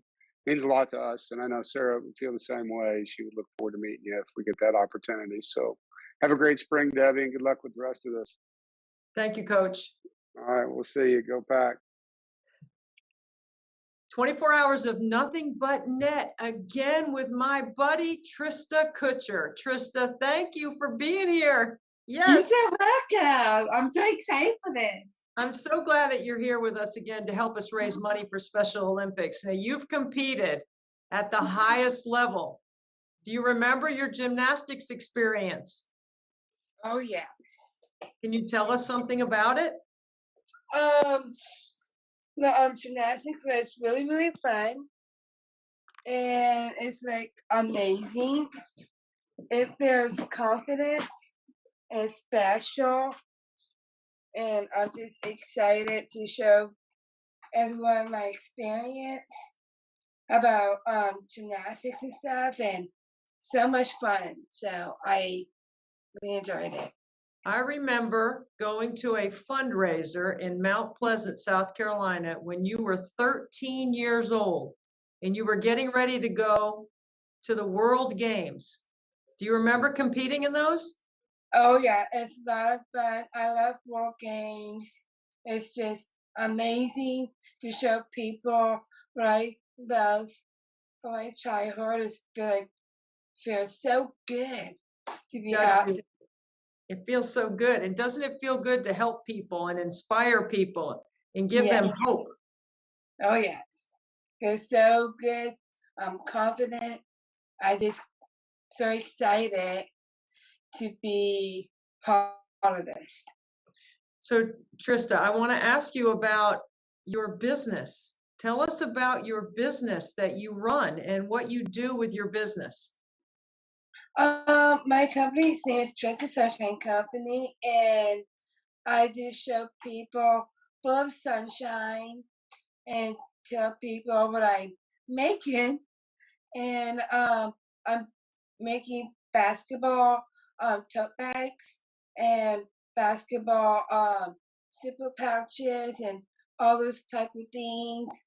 And some new products are coming, and just feel good to show the love, support, and support you, of course, Debbie. Well, you're one of my biggest supporters, and I'm one of yours. Last year and this year, in the driveway, if people are listening and want to come by my house, you have a whole little store set up, and you're able to sell some merchandise there. Oh, yeah, it feels so good. I like to sell all different kinds, and it's like masterpiece finish, and just have fun. Last year, at the end of 24 hours, when I was finished making all of my free throws, you even presented a check to Special Olympics. You are a Special Olympic athlete making money in your own company, giving to Special Olympics. That is so unique. Thank you. I mean, it makes me feel so good, Trista, to know that, you understand why it's important. That's why you're making your own contribution. What do you think are the things that people need to know about athletes that like to compete and train in Special Olympics? All the athletes out there, just do what you love, follow your dream to complete some things, and just get out there and show them what you're made of. What's this? Is this your new move right here? The good excited pose. I love it. I love it. So the other thing that I am so proud about you and your family is that you are living independently. Yes. Tell us about your independent living situation. It started off when I lived with my mom while ago, and says, how did that feel? about me moving out. And I say, he said, you got this. Just be independent. And I look at Meridian and see what kind of places and stuff, and it just feels so good. I'm doing a great job on my cleaning, being independent, and just be out there, and just feels so good, and I'm loving it. Do you have any employees in your company?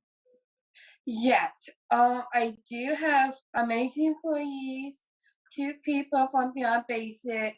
I team up with them, and I got a new 2 members. One is Whitney Parker, she's one of my good friends, and Lily Nectar, also from Beyond Basic. I put my products in there, and they can help me to inside out some things. And they all teamed up and helped me with my company and some few other people that is helping me on my team. And it just feels so good to be out there and just show them what I'm doing. Trista, you have your own company, you live in your own place, and Special Olympics helped give you the confidence to do all of those things. What kind of message would you want to share with other people that maybe are watching or listening and think, wow, look what Trista is doing. I bet I can do the same thing. It feels so good to tell people about my real life. And I'm famous now, but everybody loves me and you, and so to all supporters out there, and just feels so good to show people what I'm doing for love and just show people what I'm doing. You are famous and you are a celebrity, and I am so lucky to get you on this live stream and to have you in my driveway helping raise some money for Special Olympics. You're a really good fundraiser, Trista. Thank you. So all the people that are listening that know that Special Olympics is a really important organization for families like ours, right? Because Special Olympics has helped you become the woman that you are today. Special Olympics has helped Frankie and our fundraiser. What do you want people to know about why they should give? You should give some support all those people that doing b-ball in the driveway. Just feels so good. Just be out there, show them what you made of, and just feel so good to support you and Special Olympics and stuff. I love Frankie so much, and he's an amazing person. And I like to DJ in your garage, play music, just have fun and play a lot. Frankie's a pretty good DJ, isn't he? Yeah, he's really good. Well, we'll have a little dance party when you're there. We'll make sure that we won't have the dance party until you get there, because I know what kind of dancer you are. Oh, yes. Trista, thank you so much for being with us and for Thank you so much for having me. I love you guys. I love you too, and I can't wait to see you, and we're all big fans of yours. Aww.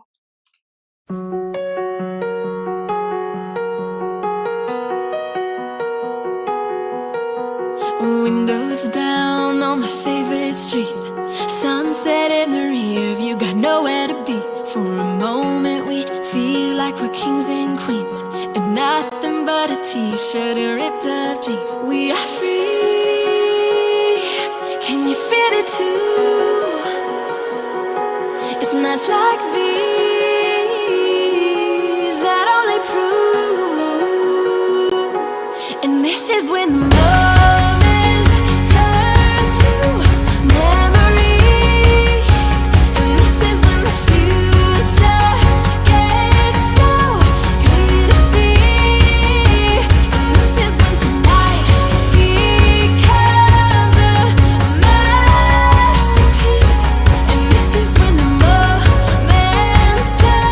to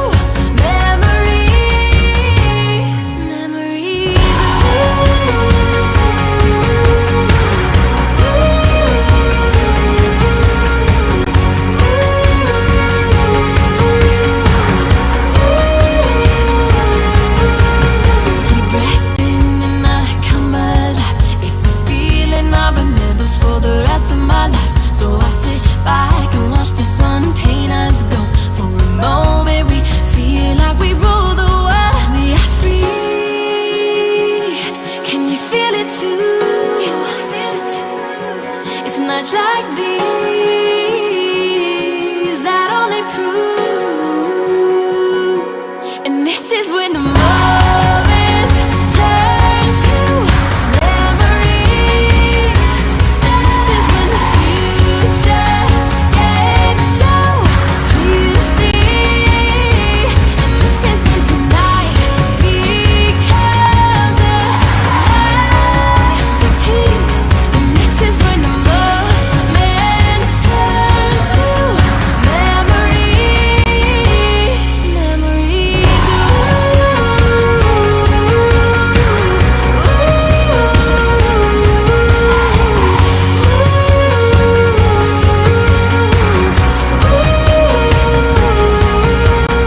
Time is moving faster than ever. We gotta try to capture, remember it now.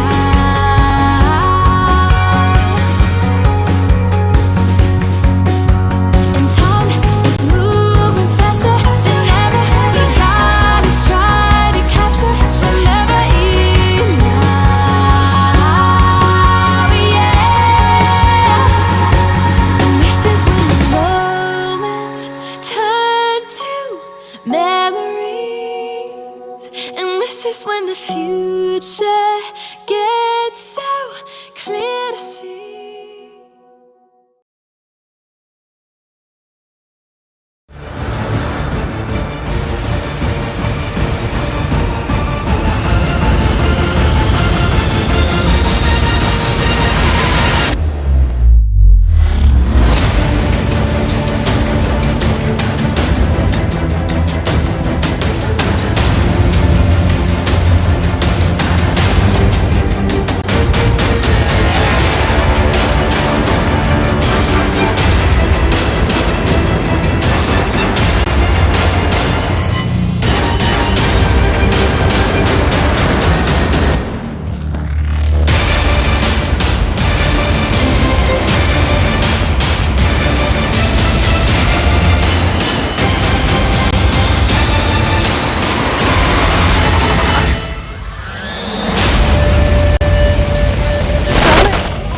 Nick! Hey, welcome back to Mount Pleasant in our driveway. I am here surrounded by athletes, future Special Olympic athletes that are going to compete, train, and the money that you're donating is going to help these young athletes compete and play and have fun. That's what we do. Sport is a unifying factor, and Special Olympics is a great thing, not just for our families, but for families like these. So we are over $102,000. If you wanted to know where your money was going or how it was making a difference, you can just look right here in my driveway and see these young athletes and know that your contribution is going to help athletes like Charlotte right here, or Bo right here, or Lucille, or Sarah. Sarah, come here. I want to introduce you to everyone on TV. Sarah, Come here. Sarah. You want to be on TV? Sarah. Sarah. Sarah. Yeah. Here she comes. Sarah is one of my friends. I've been friends with Sarah for a couple years now. Look, right here. Stand by Frankie. You're going to be on TV. Sarah, come here.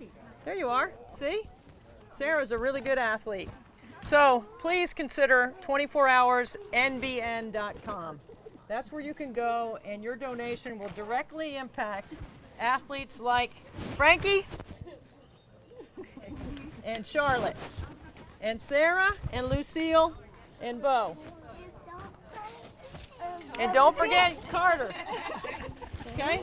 Thank you all. Okay, now we're going to shoot. You ready, Charlotte? You want to get down? Okay, let's get some shots up. All right, thank you all. All right. Okay, let's get a couple practice warm-up shots, Patrick.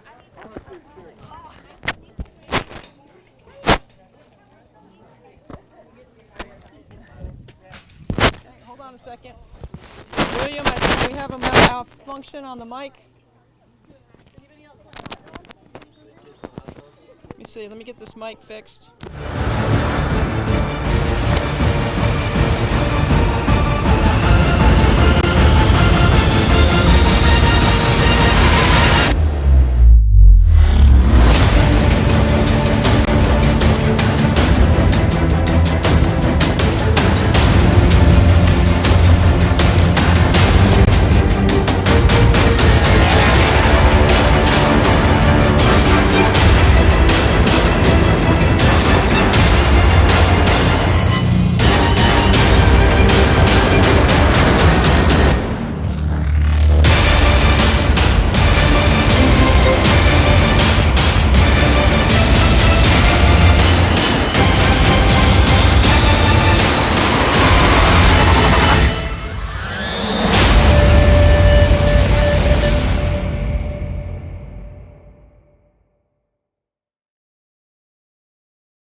Warm-up shot, and then we'll be ready to turn it on.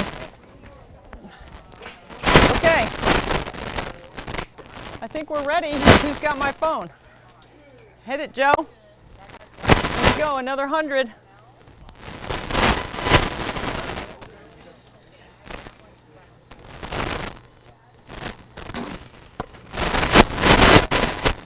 One.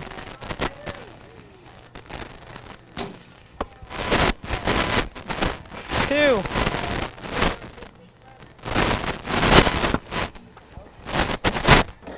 Oh, two.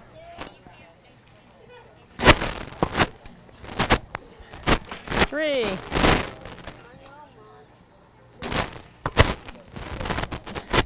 Four.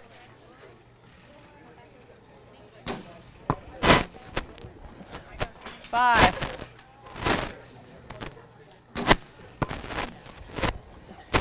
Six.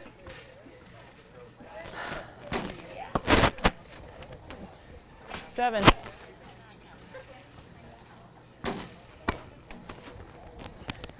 Eight.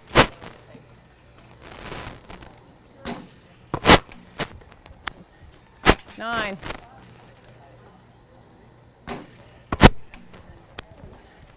10.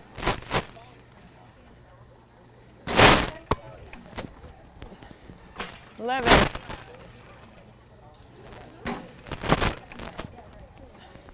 12.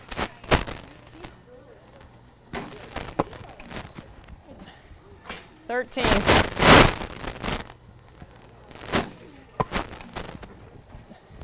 14.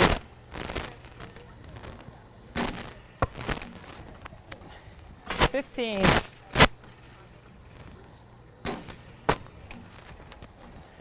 16.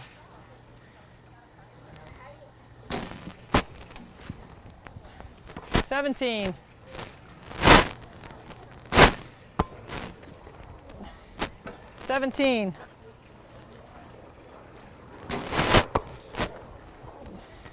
18.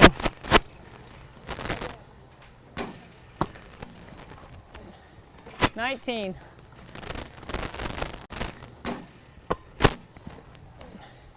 20.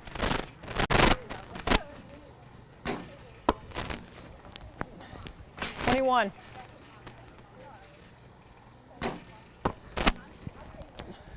22.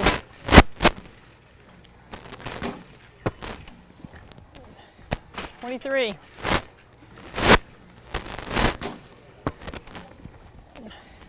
24.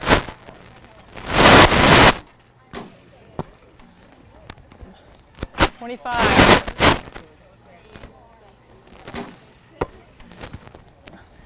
26.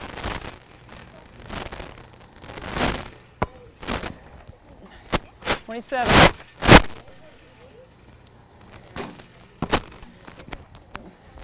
28.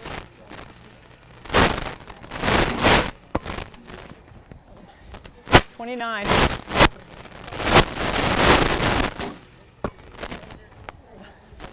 30.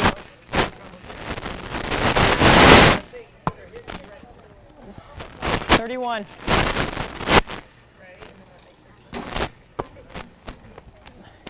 32.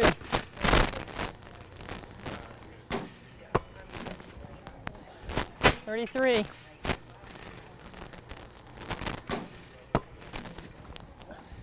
34.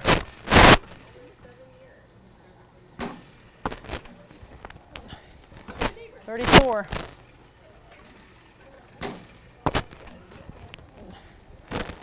34. 35.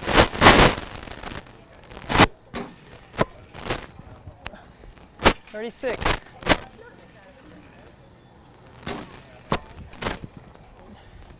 37.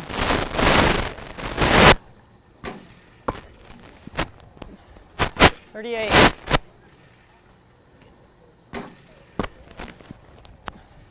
39.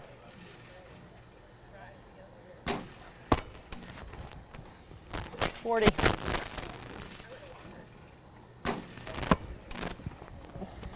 41.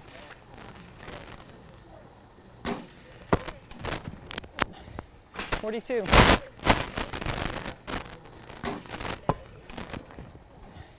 43.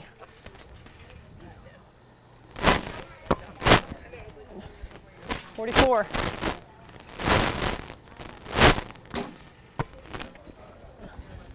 45.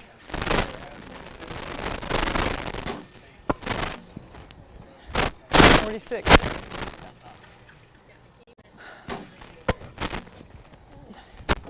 47.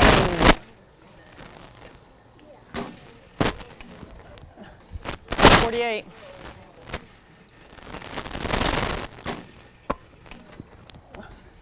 49.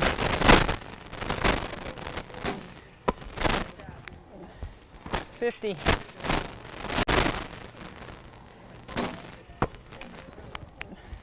51.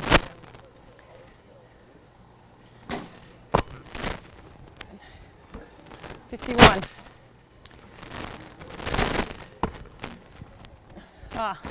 52.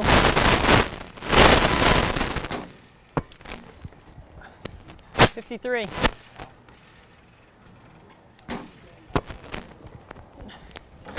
53.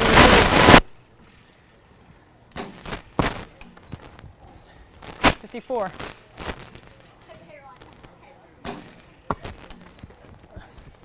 55.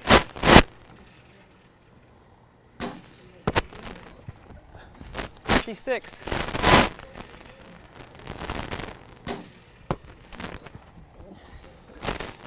57.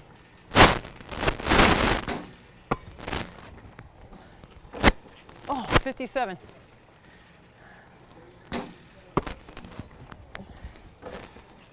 57. 58.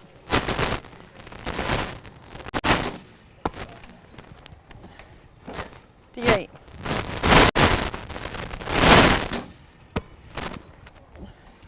59.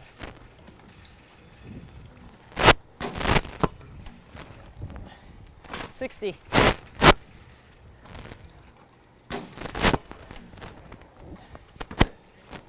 'Come on. 60.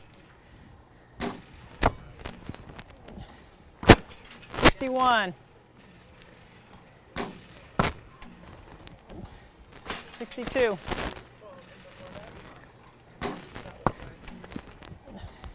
63.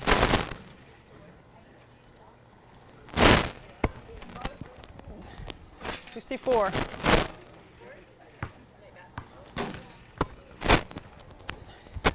65.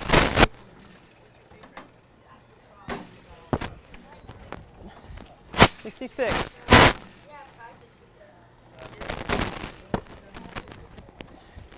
67.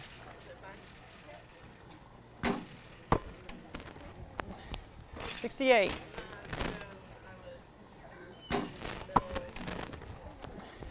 69.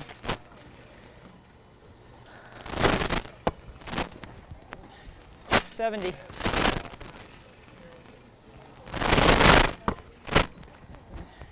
71.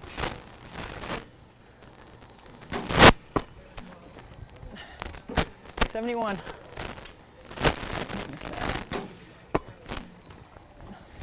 72.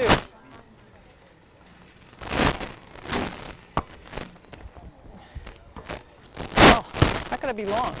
72. 73.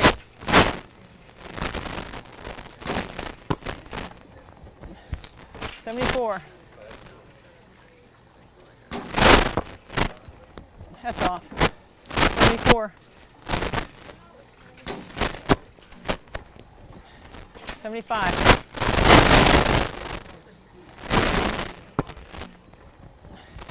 76.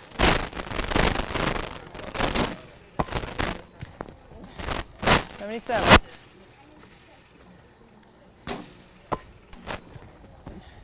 78.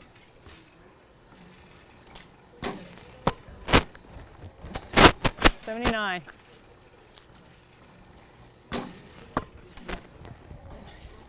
80.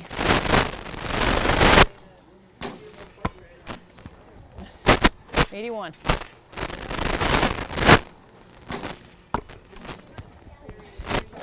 82.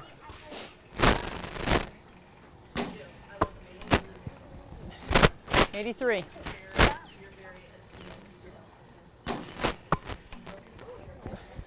84.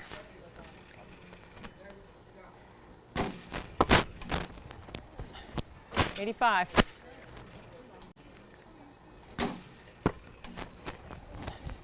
86.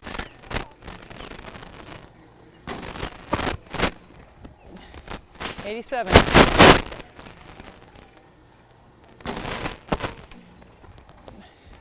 88.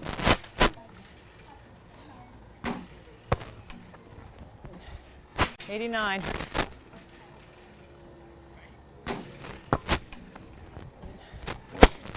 89. 90.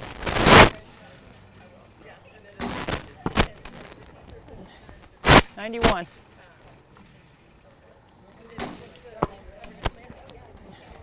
92.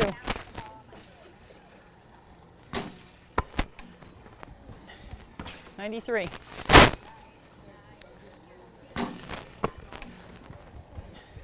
94.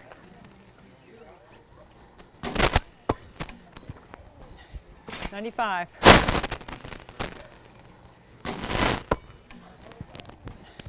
96.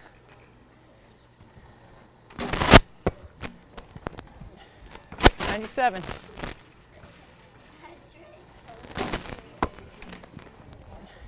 98.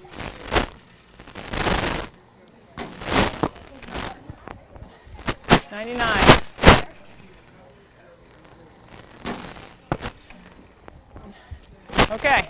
100. All right. Wow.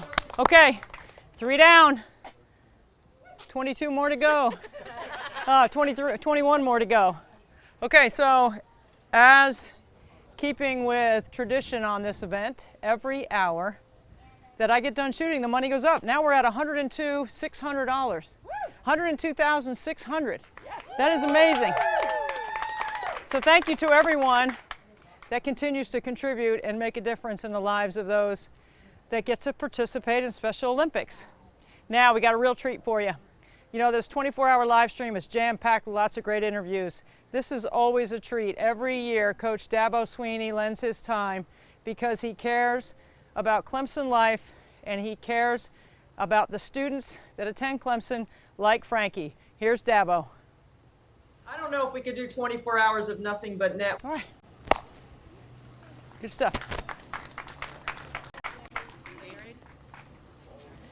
Okay. I'm all right now. I think I'll sit down. Definitely all in on 24 hours of nothing but net. Coach, thank you so much for being with us. Thank you. Always good to be with you.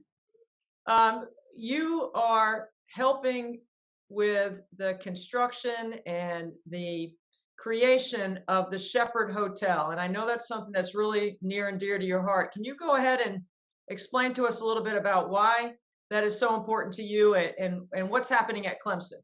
Yeah, well, the Shepherd Hotel is really going to be, I think, a landmark in Clemson for the next 100 years. I mean, it's going to be an amazing place. It's going to transform downtown Clemson. You've been to Clemson, so we don't have a massive downtown, but it'll be the only hotel downtown. But it's really a boutique hotel, 67 rooms, really, really nice, really well done.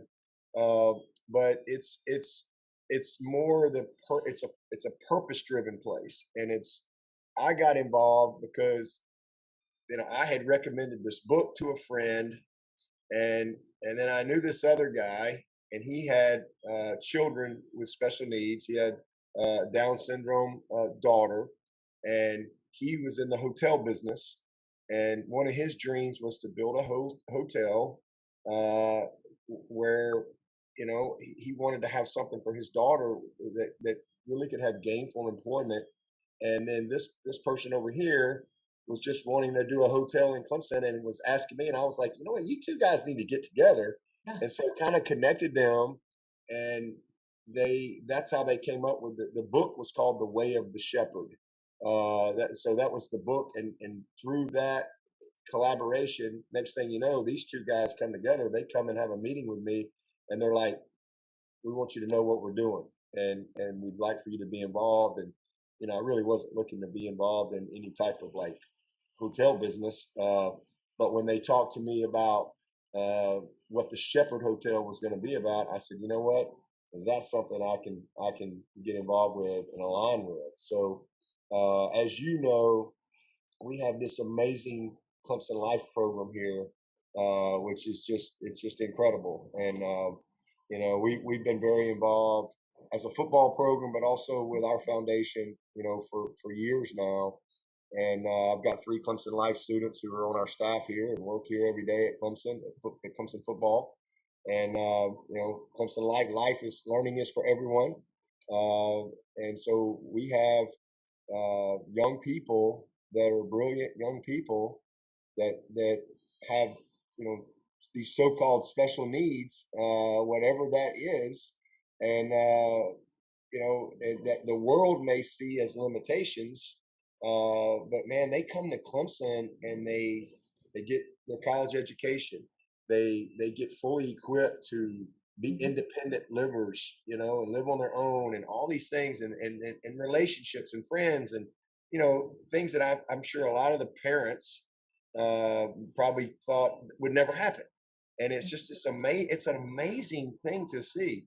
But one of the things that has come through the experience of Clemson Life is, you see these young people come in here and they get their degrees, and they really are so equipped, and they can live independently, and they have these gifts, but there's not always that perfect transition where they have that gainful employment on where somebody's going to embrace those gifts. And the Shepherd Hotel, that's where they come in. And so the Shepherd Hotel is going to employ our Clemson Life students. And it's going to be opportunities for them to have careers, and whatever their gifts are. Some gifts of hospitality, some may be cleaning the room, some may be welcoming people, whatever it is. Some will be in the restaurant part of it, but they're going to have opportunities to have real jobs when they finish this program. So it's just something that really aligned with what Kath and I, support and believe in. And it has been so cool to watch it come full circle, and to see all the training that's going on, to see the hotel getting built. It's going to open up this summer, and it is really, really going to be a cool place. And again, I think the essence of Clemson, the spirit of Clemson, I think you will feel every time you walk in the Shepherd Hotel. Frankie has received his letter and offer to work at the Shepherd Hotel, and I can tell you that it almost equals the day walking out to the mailbox, seeing that he got accepted to Clemson Life. It's pretty cool to know that everything you described about the experience as parents that we've had has been 100% true. Can you reference culture? I know culture is really important to you, and I know standards are really important to you. When you think about people trying to understand the culture of just Clemson, not just your football program, but how does Clemson Life fit into the fabric of the university?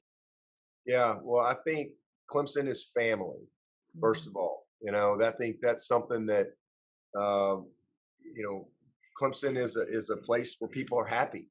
I think if you come to Clemson, you don't know anything about Clemson, it just kind of oozes out of the streets here. I mean, this is a really family-oriented place, and it's one of those things. It's hard to sometimes describe Clemson appropriately. I think you almost have to experience it to really get it. It's a simple place, but there's a quality of life here that I think is really rare, and I think that's what keeps people here. Because it is a wonderful place to live and raise a family, and just it has this community feel. It's a small college town, but everything is geared around this university. And so you've got this 85,000 seat stadium right in the middle of it. It's like a family reunion every weekend in the fall. But if I can't tell you how many times people have told me over the years, God, there's just something different about Clemson. And I always say, well, that's because there is something different, and it's people are happy, and you really can't fabricate that. That has to be something that's real and genuine. And that's what I think is the essence of Clemson. The culture of Clemson is, there's no perfect people, no perfect places, but this is a place that really has this constant energy and this family feel. And sometimes it's like going back in time. I think, a lot of the qualities that are here at Clemson, you don't find everywhere. People will still stop and help you here. And Clemson embraces, a program like Clemson Life. Like Clemson Life is, to me, the heart and soul of Clemson University. Like, to me, it's like, that's what it's all about. Servant leadership. It's about developing great and beautiful young people. We're all different, but we all have this greatness inside of us. Great, and I think I used to tell my team all the time, greatness isn't just for Alabama or Ohio State or Notre Dame. Greatness is for everyone. It's for everyone, because when I got this job, people kind of looked at Clemson differently. And I think, to me, that's the essence of this whole university. Is greatness is for everyone. Learning is for everyone. Life is for everyone. And, Clemson is a place where, again, I think that is nurtured. That is nurtured. That is embraced.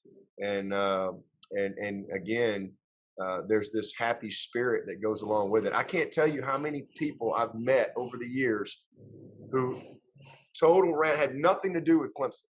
They know nothing about Clemson, but their kid chose to come to Clemson. Well, then their kid comes to Clemson.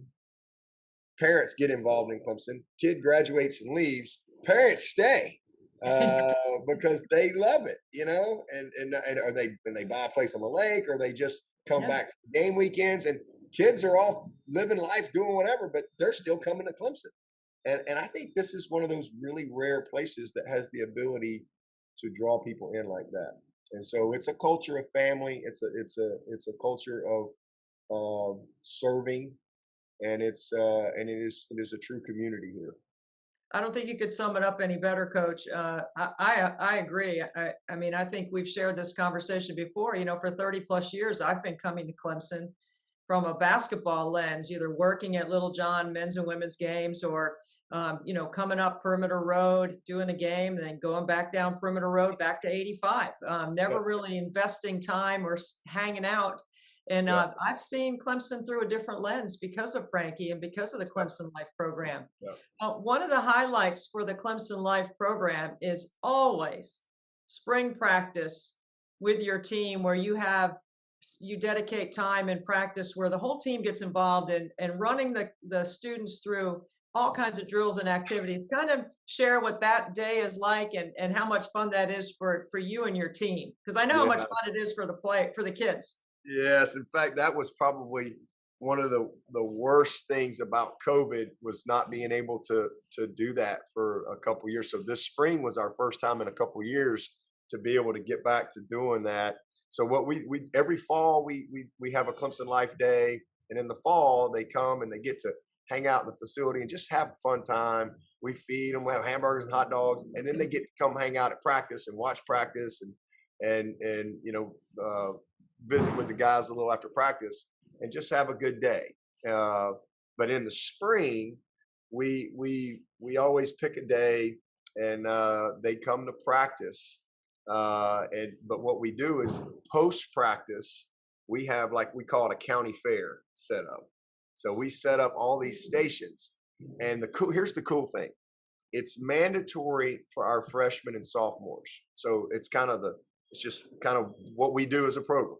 And our freshmen and sophomores, it's mandatory for them to run it. And, we get out of the way, and it's the players run it. But you know what happens every single year? And this year was so cool. Everybody stays. Those seniors are out there. They don't have to be there. They're all out there. And I just kind of stand over there. And this was one of the coolest years ever, because I think our older players, especially, who we haven't had it the last couple of years, they were so excited about it. And they were excited about the younger guys getting a chance to experience just this opportunity and just the spirit that comes from these Clemson Life students. I mean, they're amazing. And they're hilarious, and you know what? And they're competitive, and they're just so smart. And so it's just one of the best days. So we set up this county fair, and then we just do a rotation, and they go from one thing to another. I mean, we got the quarterback toss, we're kicking balls, we're tackling dummies, we're doing the going through the bags and the chutes, and all the players are engaged, and it is so much fun. And we always end up going longer than what our time is, because everybody just forgets that there's a time, and it's just really cool to step back. And especially this year, I was standing there, I was watching, I was talking to one of the coaches. I said, man, that's what it's all about right there. And, they're just being college kids, and they're engaging with their fellow classmates. And it's a beautiful thing to watch every single year, and just one of my favorite days to be a part of. Well, Coach, we can't thank you enough for your time. You're so generous in coming on 24 Hours of Nothing But Net in our live stream to help us. In the 3 years that we've had this event, we've raised over $415,000. I'd like to raise as much money as you do in the all-in ball and all the things that you do, so we can keep making a difference, because I admire your servant leadership attitude, and I'm trying to emulate that as well in my little way. And I can't thank you enough for your time. And thank you for everything you've done for Frankie. He is graduating. He will have a job. He will be staying at Clemson. And we could not be more proud of the experience that he's had. And we can't thank you enough for everything you've done to make the culture around Clemson so special. Oh, I appreciate it. And it's always good to see you. How's your jumper?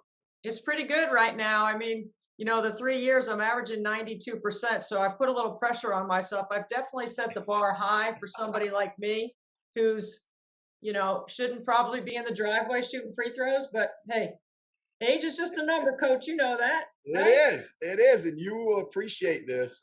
So I, for the first time in a long time, I'm playing in a men's basketball league. All right. Every Tuesday night, I drive to Greenville, and I'm in a men's league, and I'm getting my legs back up. I knocked down 3 threes Tuesday night, so I'm starting to get my groove back. I love it. So you might see me on Twitter somewhere along the way.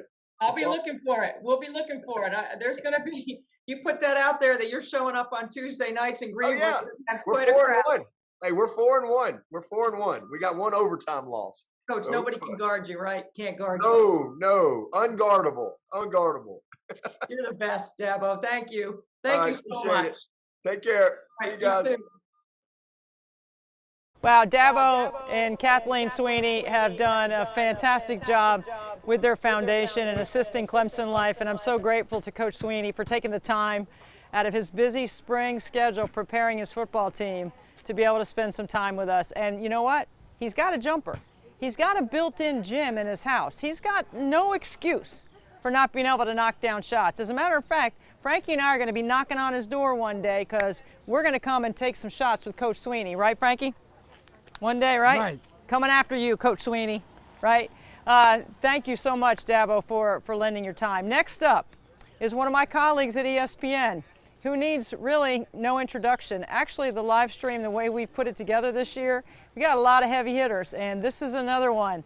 My colleague at ESPN, the most respected college basketball analyst in the game, is my buddy, Jay Bilas. Another rock star on 24 Hours of Nothing But Net. I like to say I'm a colleague, but anytime I can put my name in the same sentence with Jay Bilas, I always feel like I'm a winner. Jay, thank you so much for joining us on 24 Hours of Nothing But Net. Oh, Debbie, it's my pleasure, and I'm really proud of all that you're doing. And 24 hours is kind of hard to imagine, but congratulations on everything. Well, thank you. the truth is, I had to build up some cachet and spend 3 years, perfecting my free throw form and working on this live stream before I'd ever bother you for any of your time and your support. But you've been such a good friend. You've always been such a great supporter of what I'm doing, and I always am grateful for anything that you do. Well, I couldn't be prouder of you, and you were very kind to say what you said. But when we were in Asheville together, I told everybody what I think is you're the best in the business, and I couldn't be prouder to call you a friend and colleague. Well, thank you for saying that, Jay. I wish our bosses were listening. You said that. They are. I hope they're listening to you. I'd like to hire you for my agent right now.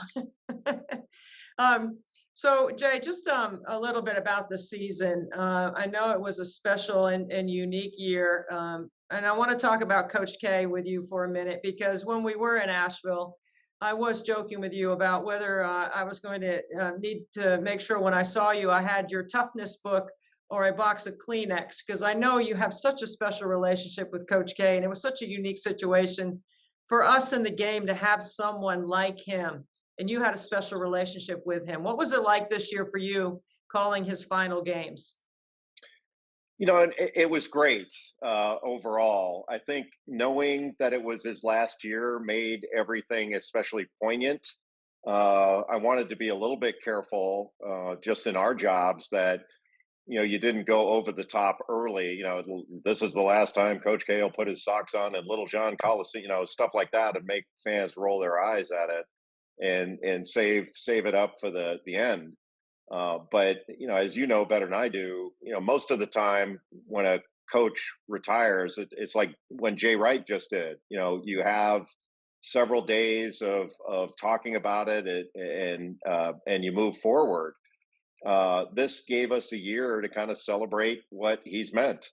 And for those of us that played for him, coached under him, it was very special. And for me, the most interesting part was what turned out to be his last game at the Final Four. I was doing the ESPN international broadcast, so my NIL deals in Latvia are killing it. But when you saw a great friend and former colleague in Hubert Davis win that kind of game and watch his players celebrate. So on one hand, you're happy for Hubert, and then you turn your head and you're watching Coach K walk off the floor for the last time. And I've said this before, it was really poignant, but I wasn't sad. I was grateful, grateful for all he's done for me and for all of us that played for him, but also grateful for having him in our lives and in the game and for all this time. 40 some years, I think it's 42 years he was at Duke, and that that's been the case since I was 17 years old. Right. And I'm 58 now, and to have him where I played for that long, it's really, really kind of extraordinary. And so I felt grateful more than anything. And it was a big part of what was a great season on a lot of different fronts. But that was front and center for a good part of the season. Growing up on Tobacco Road and being a part of, a legacy of Coach K, and for me growing up on Tobacco Road, I mean, watching Dean Smith or Jim Valvano or Mike Krzyzewski and even my coach Kay Yao, having those relationships that you can carry for decades forward are so meaningful. I mean, you still have Coach K, and he still has played a role in your life, even I'm assuming with you and Wendy and with your children and everything that you've done and what you've gone about building around your own brand and your own empire, Jay. When you think back to that 17-year-old kid that was making that decision, and I know you've talked about it a lot, but when you were 17 versus where you are now, did you have any idea that Coach K was going to be in your life that long? No, that was beyond my comprehension. And I'm not sure whether you and I have talked about this, but I've talked about it before. When I was coming out of high school, I was very lucky. I played on a great high school team, and all my teammates, we were best friends since we were in fourth grade, and played together from fourth grade all the way through high school. And we had a great group, but the situation with our coach was not a good one. And so when I was deciding on where I wanted to play in college, it was less about what school I went to and more about what coach I played for, because I didn't want to go through again what I went through in high school. And that was the only time I figured that I was going to get to choose who I played for in my basketball life. Every other turn, you know, the coach is dictated to you. And so I wasn't going to make a mistake there. And Coach K, of the four coaches I ultimately came down to, was the least experienced, the least well-known, and the least successful. But there was something about him that not only I really liked, but I really trusted, and never looked back once I made the decision. I think a lot of people questioned it at the time, like, who is this guy? And a lot of coaches that were recruiting me negatively recruited against Duke by saying, he's not going to be there your whole 4 years. Like, he's not going to make it. And that was said more than a couple times. And, you know, guys tried to scare my mom into the, you know, with that. And, but I never thought about it that way. I never questioned any of that. Did I think that he would go on to be the greatest coach of all time, arguably, or be there 40 years and retire an icon when I was 58?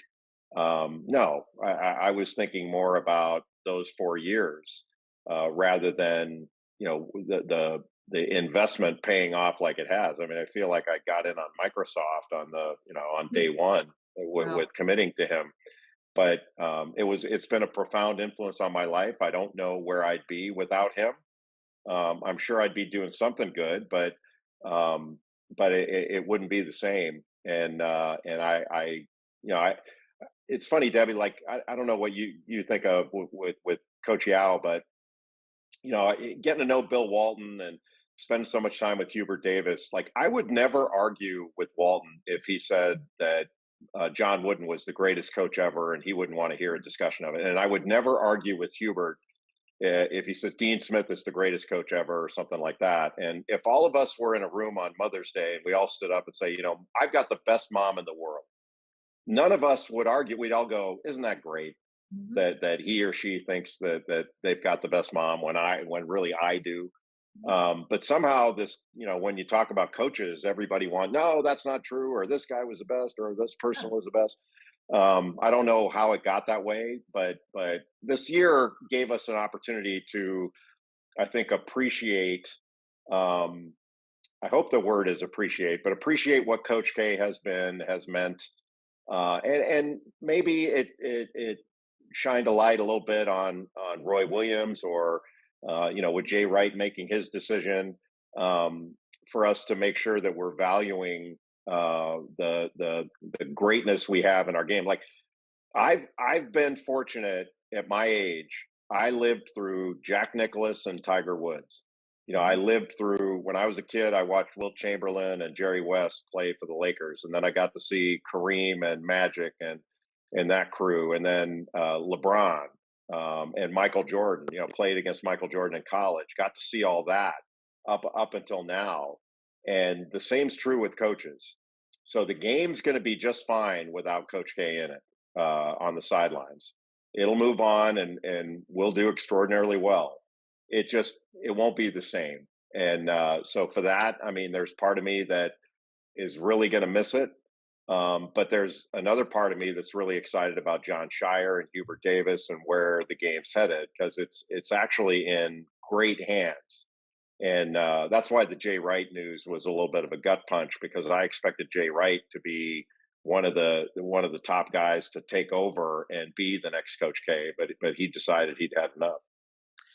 You know, when I got the Jay Wright news, which was late that night, I saw it. And then in the morning, I felt like it was true. The first thing I did was text Tom Izzo. I wanted Tom to know how much I care about him, how great he is, how lucky we are to have him. And I'm like, please don't go. Because like you, I agree. Hubert and John are going to transition the next era, and are obviously, they're both capable. And Hubert already proved that he's capable. And somebody like Coach Izzo is just such a treasure to have someone like that in our game. And speaking of treasures, I mean, yeah, you mentioned people roll their eyes and, you know, they think, oh, Coach K's done this or that, or, you know, whatever the criticism could be out there, which I deflect probably equally as hard as you do, just because of my own relationship with Coach K. And that's the lens that I judge people, is through my relationship with them, not what someone else is saying. I just know what he has meant to so many families in the Durham community, and the outreach from his effect on Duke Children's Hospital or the Emily K Center, and even how he's directly impacted my family with his relationship with my son, Frankie. And actually, that's sort of why we're here. I mean, that's why I asked you if you would be willing to help support us. But before we go there, I want to ask you, because something that you said really struck a chord with me, because I feel like we grew up in a similar era with the same references to sports figures that you were able to so eloquently state. I feel the same way about Jack and Tiger and et cetera in the basketball world. But I want to ask you what your take is on the difference between all the awards that you think Coach K, synonymous, all the rewards that Coach K has helped you achieve versus all the awards that you may have received, and what the difference between the awards and the rewards are to you. Well, the awards are first of all, there aren't that many, but they're everything anytime you're recognized, it's meaningful. But those go on a shelf somewhere, and they're honestly of little value. The real value, I hadn't heard it put that way. I'm stealing that from you without attribution, awards versus rewards, because the rewarding part about having played for Coach K, it was great at the time because of the competition and all the things we were doing. But I probably didn't understand or comprehend the value and the rewarding part of the relationships with my teammates, with the people on staff, whether it was the administrative staff or all the professors, all the support you had at a great university. And then to have Coach K, it was very intense at the time, the relationship, in a good way. It's changed over the years, and you've always had that support there where you can bounce ideas off of them. And one of the things, Debbie, and I'm sure this is true of your mentors, the best mentors that you have are not the ones who tell you what to do. They're the ones that prod you or prompt you to ask yourself the right questions so that you can come to the best decision for you. And that's one thing that Coach K has always been available for, is you can and could always ask him, what do you think? And he'll get you to reach the right conclusion on your own, really, by him getting you to ask yourself the right questions and boil it down. I think what has made him great, among the things that have made him great, and maybe at the top of my list, is his ability to take what seems complicated and make it simple. He can simplify things for his players and those in his charge, and that's a really valuable thing. And so that's been the real reward, is the relationship that we've all had with him. And I think it's really difficult. He makes it seem easy, but for each one of us that have played for him or coached under him, whatever it is, we look at him as the hub of our basketball life. So all of us feel like this is an incredibly special relationship that we have individually with him. And then, but if you flip it around and you look at it from his perspective, he has to manage 300 of those relationships that the individual thinks that's the thing. And how could it be the same for him for all 300, whatever the number is? But he makes it that way, and still sends handwritten notes. I mean, if you can believe this, we still get birthday cards from him, handwritten birthday cards.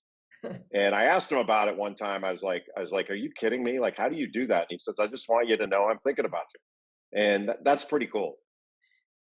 That reminds me of my coach, Kay Yao. One day we were leaving the arena after she had passed after a Play for K game, and her longtime secretary said, you guys need to all come in the office and get your file.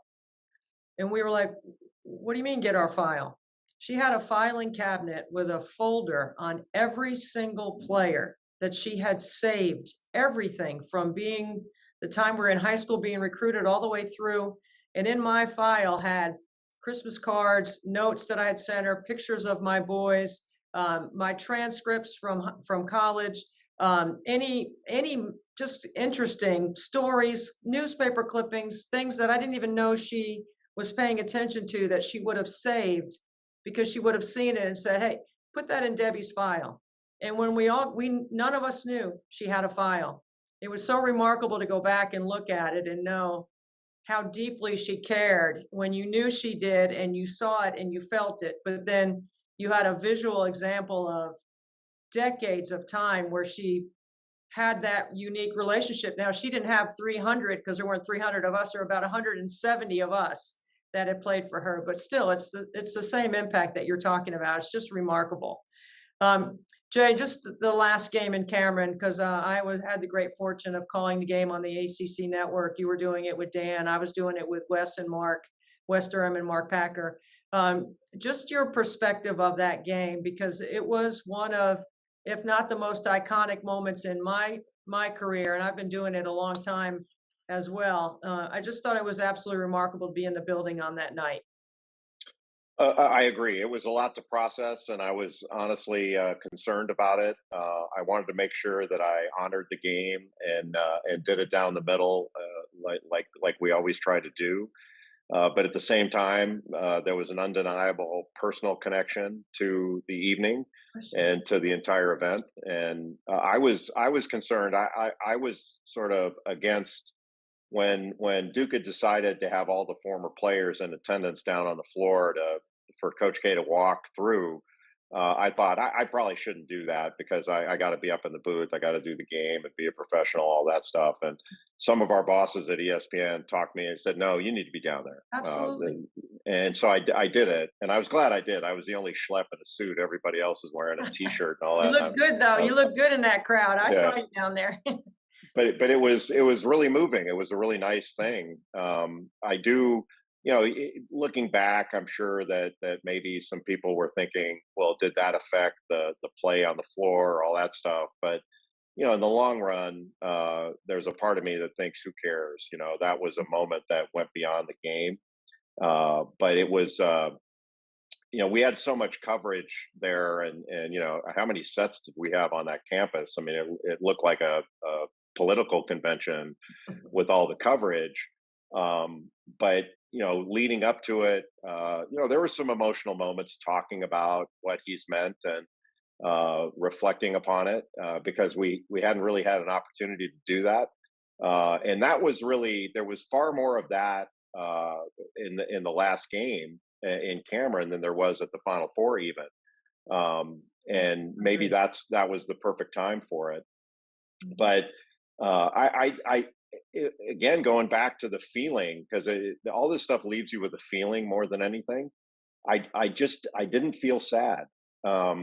He's 75 years old, and he's never the one. Another thing that amazes me is he never lost his enthusiasm for the day-to-day grind of coaching. And you and I have both seen this, that as some coaches get older, you can see they've lost their enthusiasm for certain parts of it, and they may still keep going. But Jay Wright referred to it as an edge. He felt like he lost his edge. I don't know that that's true. Only he knows that. But in other coaches that have gotten older, you honestly kind of see it. With him, I didn't really see it, and but you knew intellectually, like, this can't last forever. It's going to come to an end at some point. But just for me personally, like, I got this question all the time for the last 15 years. People would ask, well, how much longer is he going to go? Mm-hmm. And it was crazy. I just about every time I got asked that, from 15 years ago to now, or not now, but a year ago, before he made his announcement, I would say, 5 more years. And then the 5th year would come and I'd go, 5 more years. And, then you go, well, this will never end, because he hasn't changed the way he's done. He still does things exactly the same way, puts the same amount of time in it, stays up at night watching tape and all these things that he's always done. But now that it's quote unquote, it's over, I feel really good about it, because of the way it wasn't the normal way to retire. the normal way is the way Jay Wright did it or Roy Williams did it. That's the norm. But it was beautiful in a lot of ways. And I've never quarreled with anybody. Like fans can do what they want. Like, there's some people that love him, some people that like him, some people that respect him, some people that don't like him because they wear a different shade of color on their uniform. I get all that. But, at the end of it, you're going just like with Kay Yao for you and the story about your file and all that and all the files of the players. You tell people like, look, at the end of the day, we can talk about his record and all the championships and all that, but he's a hell of a good guy. And that's sort of the thing you want people to know is he's really a good guy. And I've always enjoyed the hell out of the off-season Coach K. He is a blast to hang around. He's funny. And now we get the off-season Coach K all the time. So that'll be really fun. Well, you're absolutely right. He never lost his edge in the practices I was in. He was ready. His teams were ready. And it was really, you could just absorb it all because you knew it was coming to an end and you wanted to just hang on and absorb that one more thing or nugget or mannerism or body language or something that was going to indicate to you that, this is going to be another great game, another great prep. And then he's just going to get ready to do all the things that you just said he would do to get ready, including staying up all night to watch film, which he continues to do. I bet he'll still keep doing some of that because that's going to be a hard habit for him to break. Jay, that edge is exactly what I need while I'm in the driveway here, because this is running during 24 hours of nothing but net. And, we have done some remarkable work for Special Olympics, and I know you're a big fan of Frankie's, and I know you're a fan of Special Olympics.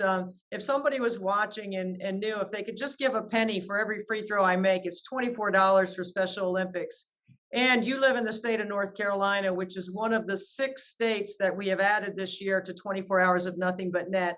So we're trying to turn this into a national free throw shooting weekend, this marathon that we've created. What would you say to inspire some people? Because I know you understand the value of community and giving. Well, not only, I think most people are generous in spirit and giving, but what sets the Special Olympics apart, in my view, is the value of that community that you're talking about. That we tend to focus our energies on the top level of competition. And the value of competition on any level is precious. And for anyone to be able to compete and to strive is invaluable, and it's so important. And so any way that you can support, especially young people, but anyone that is striving to compete, and the value, the personal value that comes from that, you can't put a price tag on it.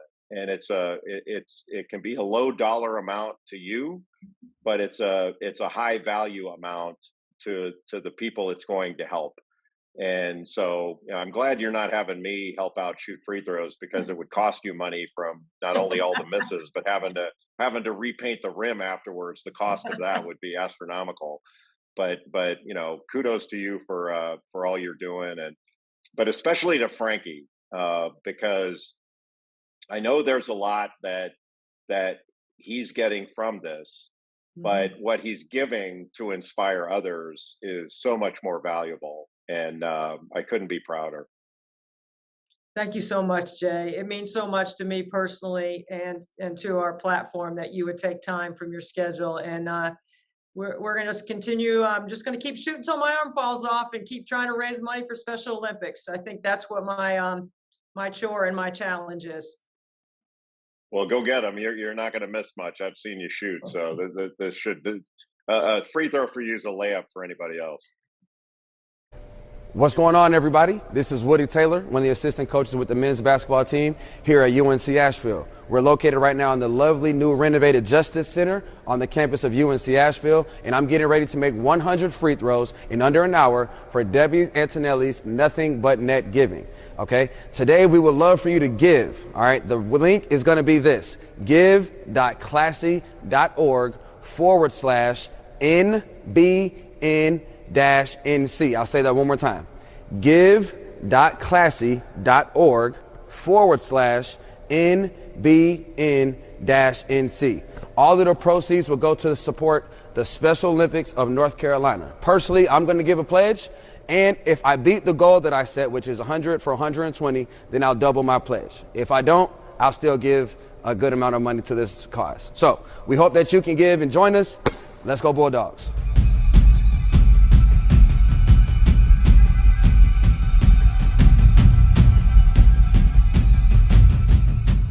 Hey, Honey Brown, head coach, UNC Asheville women's basketball. Dee Anderson, assistant women's basketball coach here at UNC Asheville. We're here making 100 free throws for Debbie Antonelli's 24 hours, nothing but net. Everybody tune in. We're excited about making these free throws today. Go Bulldogs! Go Bulldogs!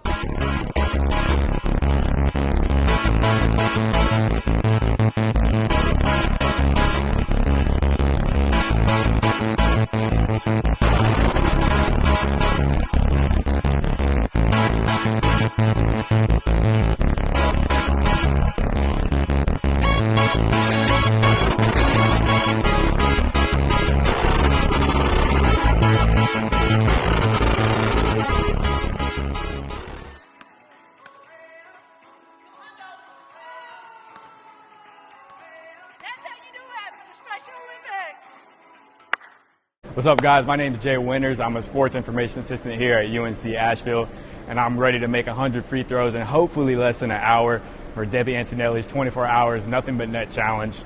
Please log on to the link below to give all your proceeds, as they will go to the Special Olympics of North Carolina.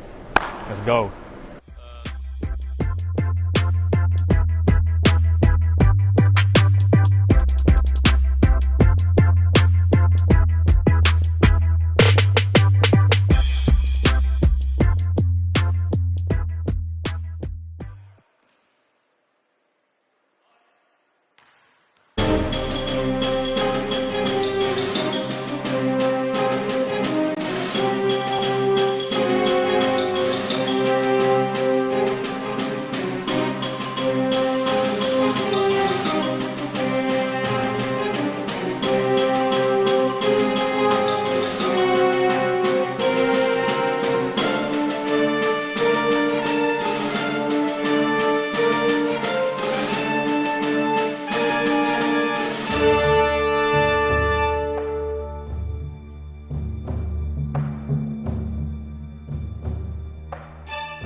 How you guys doing? This is Justin Levine, one of the men's basketball assistant coaches here in Justice Center.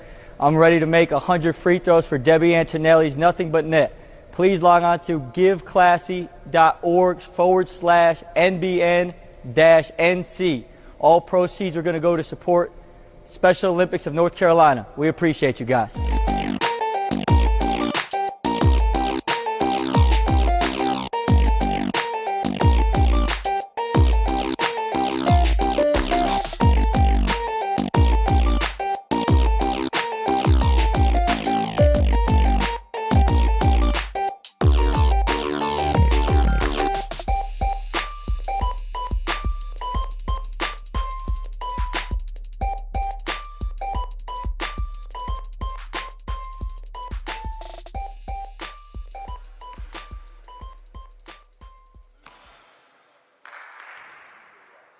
Hey guys, Neil Dixon here, assistant basketball coach on the men's side, UNC Asheville. I'm here in Justice Center, located on the campus of UNC Asheville, ready to make 100 free throws in less than an hour, hopefully significantly less than an hour, for Debbie Antonelli's cause, Nothing But Net. Please log on to give.classy.org/NBN-NC.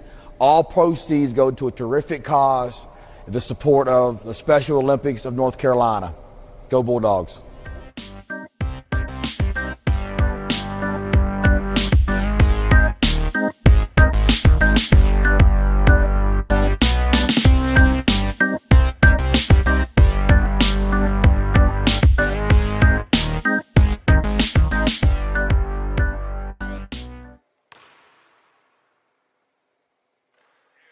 Good afternoon, I'm Pat Bryant. I'm here at UNC Asheville in the Justice Center getting ready to make 100 free throws for the Debbie Antonelli Nothing But Net Free Throw Challenge, raising money for Special Olympics here in North Carolina.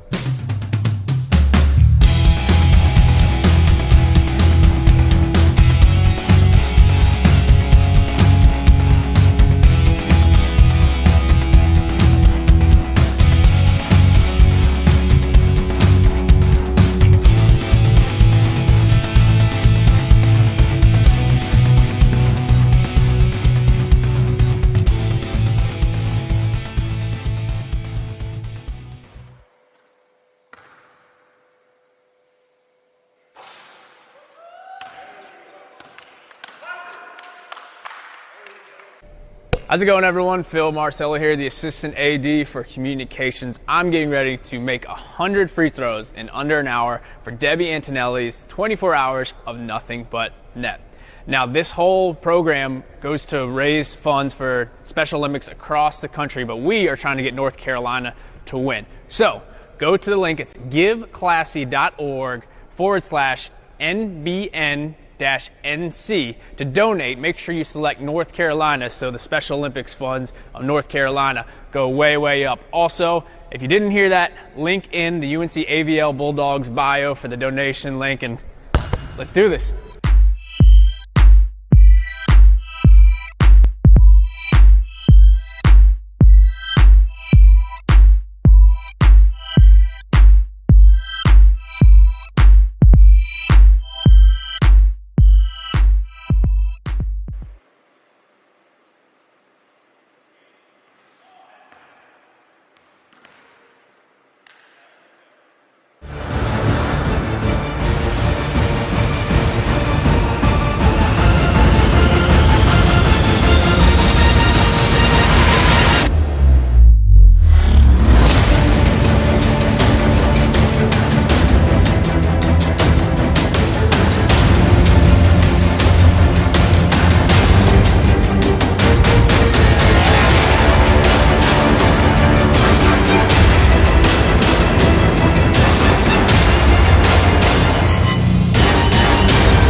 Welcome back to 24 hours of nothing but net, and we have some other athletes that have joined us. This group of athletes is going to be part of the delegation from South Carolina that goes to Orlando to compete in the USA National Games. This is my basketball sisters right here. Woo! Chelsea. Hello. Amy and Amanda Hello. are on the 3-on-3 basketball team that are going to play in Orlando. Katie is a power lifter, and Tiffany just moved to our area, so she has become a fast friend. So these ladies are going to Orlando to participate in the national games. How about that, right? How cool is that? If you're out there considering making a donation to Special Olympics, here's your chance. We are over $103,000. That is just absolutely amazing. Every hour, the number continues to go up. This is Frankie. Frankie always likes to hog the camera any chance he gets. So he wants to get some team. Amy, tell me what you love about competing in Special Olympics. It's fun, and I hang out with my friends. It's fun, and you hang out with your friends. Isn't that what sport is supposed to be all about? Absolutely. How about you, Chelsea? The experience and just having fun. When do you leave for Orlando? June 4th. June 4th, right? And the games start on the 6th, right? Yes, ma'am. Yes. Are you guys going to win some gold medal down there? Yes, ma'am. All right. You're going to compete. Who's got the best jump shot? Who's the best? I do. You're the best shooter, Amy? Yeah. I think kids Who feel plays good. defense? Anybody play defense? Good. Right answer. We don't want anybody playing any defense. All we want is offense. Katie, tell us what you do in powerlifting. I do deadlift. The deadlift, and how much can you deadlift? I deadlift 220. 220 pounds. Wow. That's going to be exciting. Okay? All right. We're going to get some shots up. Okay? You guys going to hang out for a little bit? Yep. All right. Let's get some shots up. We got to make another 100. All right? $103,000. How about that? It's amazing. All right. You guys going to cheer me on? Because I'm going to need your support. You guys are inspiring me to make some shots. Good luck. Good Let me luck. get. All right. Good luck. Thank you. Let me get a. Oh. You good, Patrick? I don't want to miss the first one. Remember when I told you shots? What's that? Is that one I missed? Yep. First one. I told you. Okay. I think I'm ready. One more. I'm ready. Okay. We're ready? Who's got the phone? We're ready, William. Yep. Good to go. Here we go. Got to make another 100.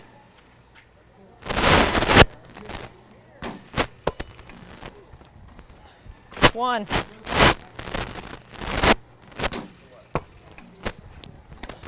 Two.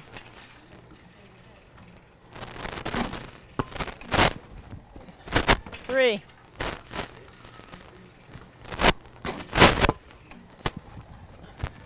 Four.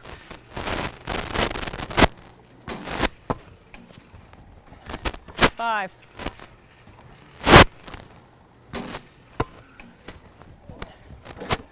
Six.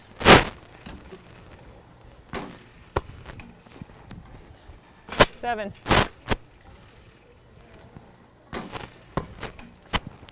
Oh, 8.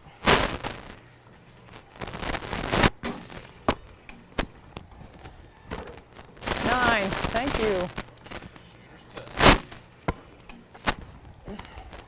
10.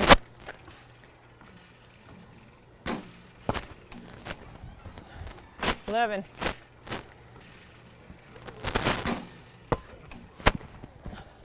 12.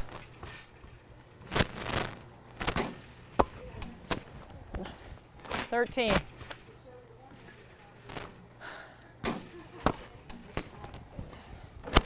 13.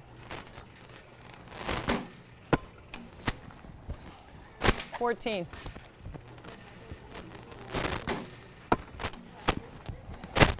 15.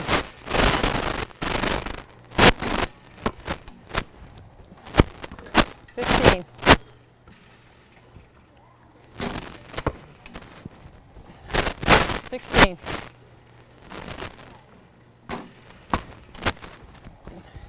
17.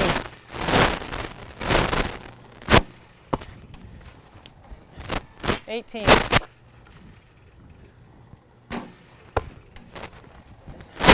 19.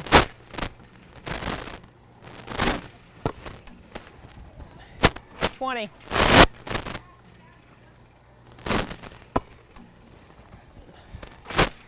21.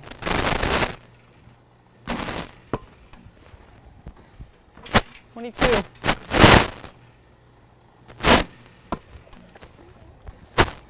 23.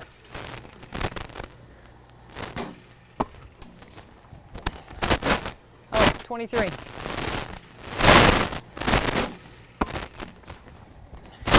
24.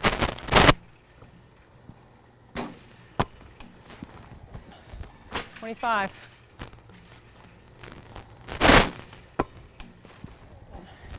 26.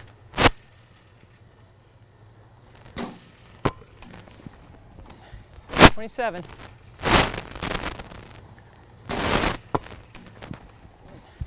28.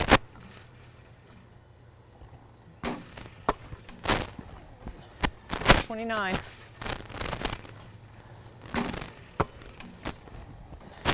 30.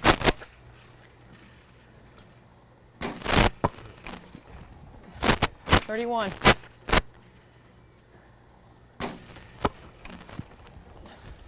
32.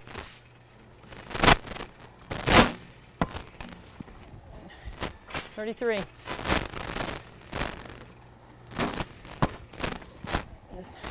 34.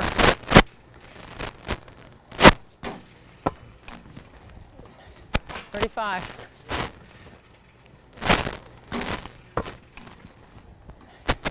36.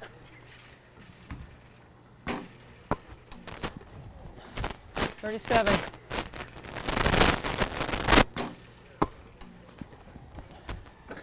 37.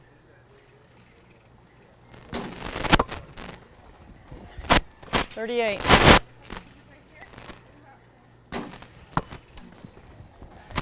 39.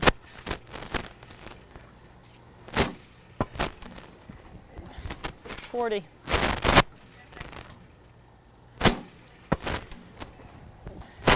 41.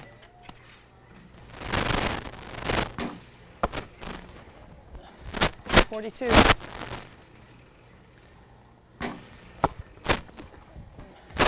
43.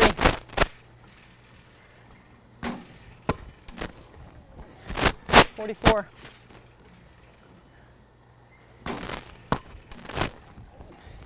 45.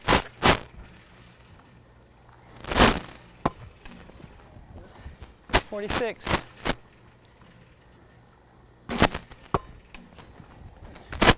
46. 47.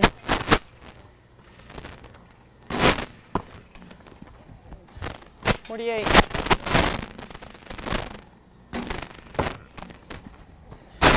49.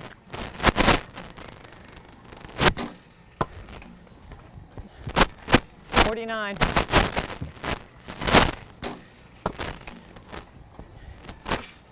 50.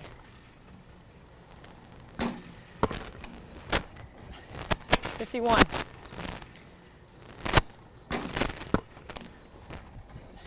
52.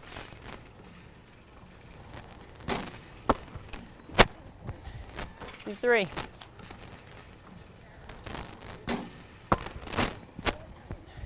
54.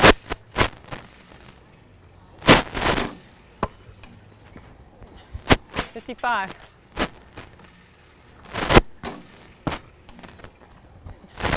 56.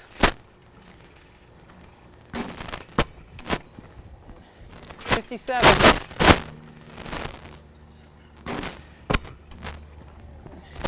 58.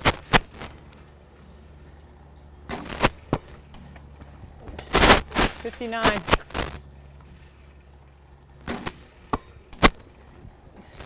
60.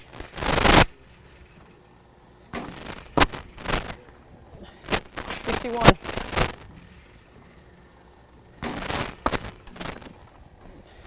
62.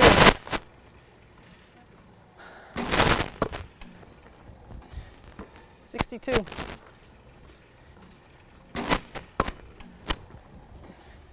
63.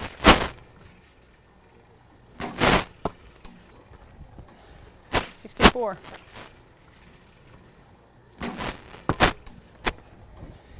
65.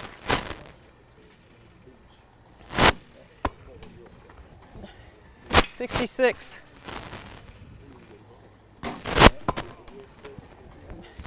67.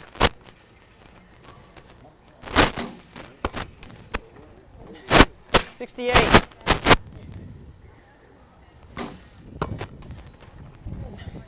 69.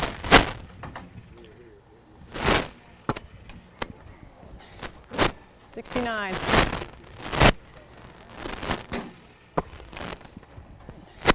70.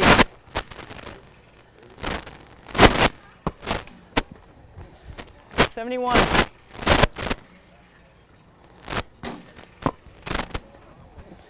72.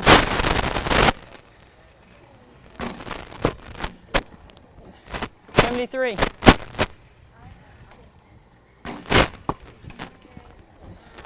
74.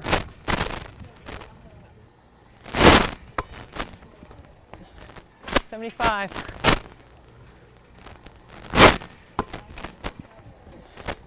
76. 77.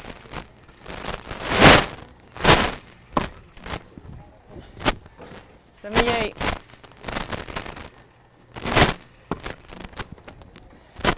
79.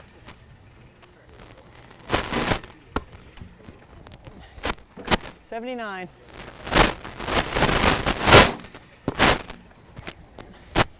80.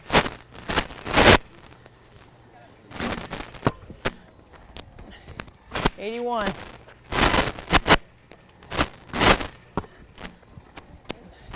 82.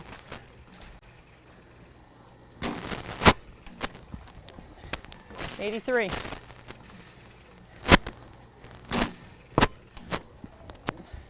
84.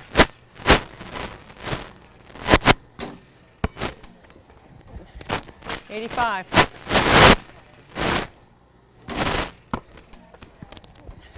86.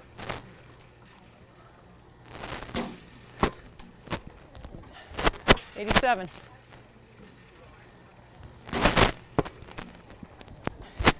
88.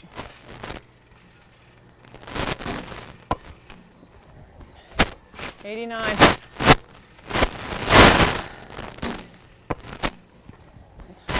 90.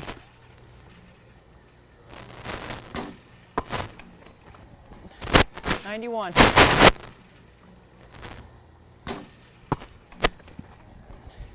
92.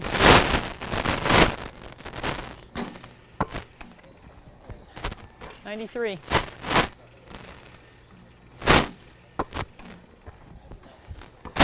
93.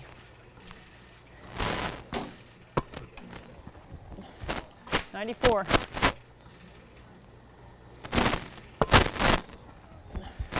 95.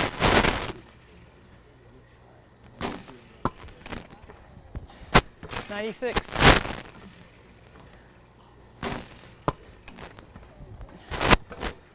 96.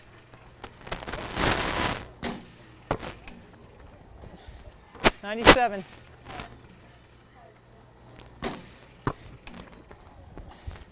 98.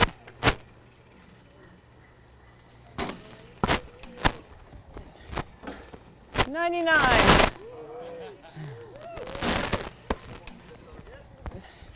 All right. Alarm time. Hey, Grant. Okay. Woo!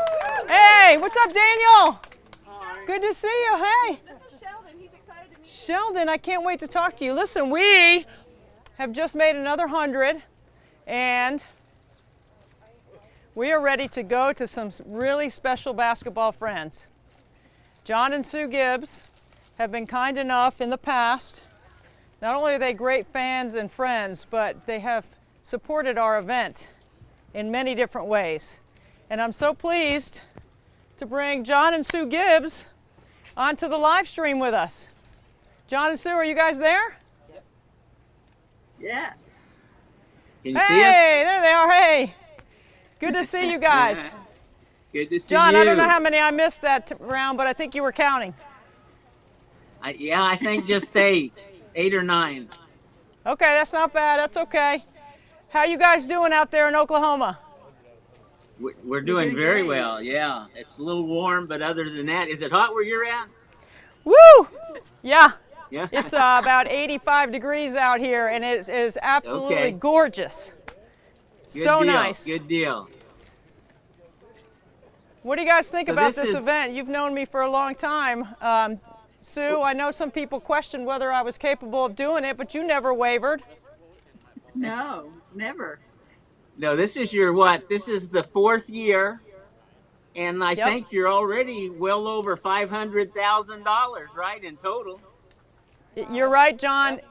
That's right. If we add up all 4 years, because we're over 103, which would put us at, if my math is right, almost 550,000, I think, in 4 years. That's phenomenal. That's over $500,000. That's We could say phenomenal. point something million.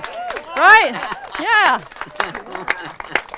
That's Why don't you guys phenomenal. come around behind me so everyone can see who's here? You're welcome to get on the camera here so we can see what kind of crowd we've got. Come on, Daniel.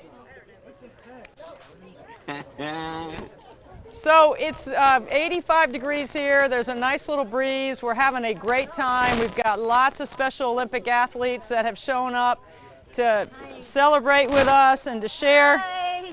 How are you? Hi. Good to see Hello. you guys. What's up, Grant? Good to see everyone. What do you guys think? Good to see everyone. You guys having a good time watching the live stream? It's outstanding. Yep. Look at all these athletes are. piling in. So, if anybody wanted to know what their money was going to, it would be going to help these athletes train and compete. John and Sue, you guys have been so generous in the past. What would you say to somebody who's out there considering making a gift to Special Olympics? We would say that this is a great opportunity to show your support for a great, great project. This is a good fundraiser, and now you've got it going in several states, don't you? We do. We're in 6 other states, and they stay with the branding of 24 hours of nothing but net, which is really cool. But if you are in Texas or Ohio or North Carolina or Pennsylvania or Rhode Island or Minnesota, you can give to your state and the money will stay in your state. So we are over $500,000 in 4 years, and some of that money goes to these other states that have put in an effort like we have in South Carolina to raise some money. Oh, that's outstanding. Yep, that's tremendous. Well, we're looking forward to seeing you guys soon. We got some big basketball stuff coming up down the road. Yeah. And I want to thank you all so much for your unconditional support and your unwavering belief that we can make a difference in our own communities. So thank you for that. Well, let me tell you what we're going to do today. We're going to donate $250 because you're such a great free throw shooter now. Because you're such a great free throw shooter, we're going to donate $250 Hold on a second. Wait, John, I heard we're going to donate $250. $250 for every hour that you shoot better than 90% or better. Did you hear that? Time to bring it on! Let's bring it! Wow, what a challenge. John and Sue are going to give $250 for every hour that I shoot better than 90%. So I've 90 or shot better. 4 hours so far, and 2 of them are over 90%. All right, John, now you just drilled me down Pressure. even deeper. Like Pressure. boom. Pressure. I like the pressure. I love it, especially when I've got this kind of inspiration around me. Thank you all so much. You're so generous, and I love the challenge. I love it. Fantastic. We love Well, you guys are great. Thank you. Thank you for so much, and we'll look forward to seeing you soon. What do you say to See you John at and the Sue Hall of Gibbs, Fame. guys? Bye. See ya. All right. While you guys are here, the next interview we have on our live stream is a really good friend of mine named Tank Schottel. He lives in Houston, Texas, really in Sugar Land, Texas. He's a part of the Texas delegation going to the national games, and he is a soccer player, and he is a great friend. If you keep your eyes on the screen, you're going to see some incredible inspiration from Tank, one of my friends who happens to be a Special Olympic athlete. If you have been following along on 24 hours of nothing but net over the last 3 years, this man needs no introduction.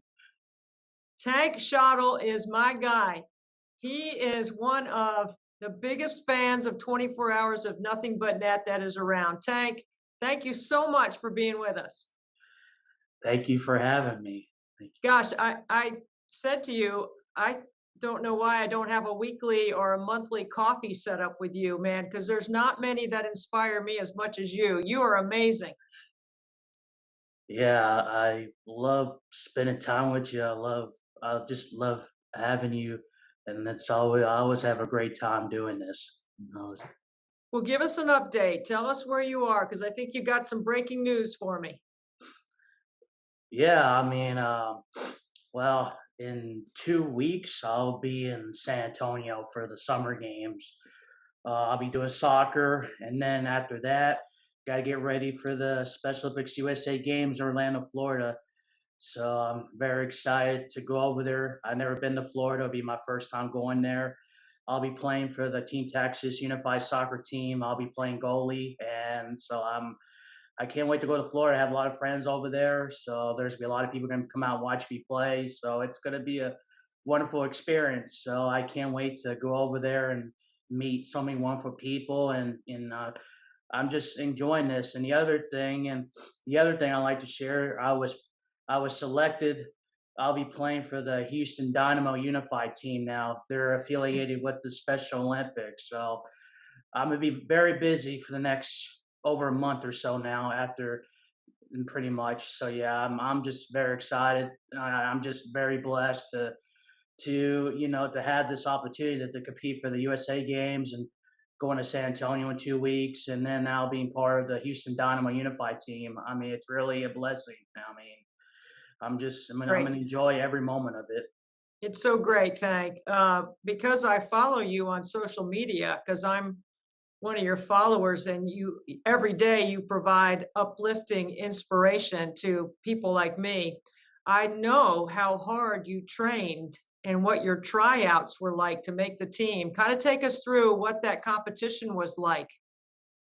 For the USA Games tryout, I mean, it was a lot of players. I mean, especially in soccer, because I never done soccer. I mean, you know, you know, when at first I wanted to do track for the USA Games.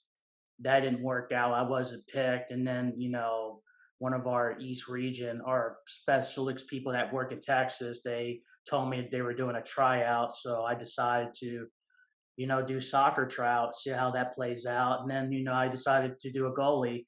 I mean, there were a lot of players of that tryout in San Antonio that day. And then, I was grateful to have this opportunity to do the tryout with these new players I never faced before. I love these people, I love, these players I played with during the tryout. And then, I had a great time at the tryout. And then in a few weeks, I had a area golf tournament a few weeks ago. After that, our East region, told me that I made the team, and all the fans, I took first place at golf that day. And then, when they made that announcement, they told me I made the team for the Team Texas Unified Soccer Team for the USA Games. And, everyone was cheering for me. They congratulate me. And, this was something I dreamed for. This is something I wanted to do. I wanted to not only to represent Texas, but, to represent our country, since the entire United States is going to Florida for the USA Games for Special Olympics. I mean, this is a big deal for me, and I'm very excited for this opportunity. It's a big deal. And as far as the Houston Dynamo, I did do a Houston Dynamo tryout. I think it was sometime last month or so, and I got to meet some guys I never faced either. And it was a lot of fun to see these guys, meet these new players and new coaches. For what they told me is there's a chance. Well, for what they were telling me, that they do travel a lot. Since I'm part of the team now, they were telling me, I think we're going to go up to Dallas, and I heard they said we're going to go to Chicago as well. I've never been to Chicago, so I'm very excited for the Houston Dynamos, that team as well. But other than that, that's pretty much it, Debbie. I mean, who knows? There may be more surprise out there for me in a few months from now, but that's pretty much all I got you for the news. But other than that, it's really, like I said, this is a dream come true for me to have this experience. So, my parents are so happy for me. My sister is, and even everyone as well. They're so happy for me. I worked hard for this. It wasn't easy. It was a lot of work, but at the end of the day, I'm going to enjoy every moment of it. I know it was a lot of work, Tank, and I followed you on Twitter, so I know how hard you were working to get ready. So I want to ask you this, because a lot of people may not believe that Special Olympic athletes have goals and dreams to compete at the highest level. Talk about that a little bit, like what it means to you, because you have competed locally your whole life. Now you're getting a chance to take all of your talents and skills to a higher level. And what does that feel like? It feels great. I mean, doing this I've been part of Special Olympics for 21 years. I mean, when you think about it, I mean, it's, you know, it was such incredible to experience, to take it to the next level. I mean, I think anybody can take it to the next level.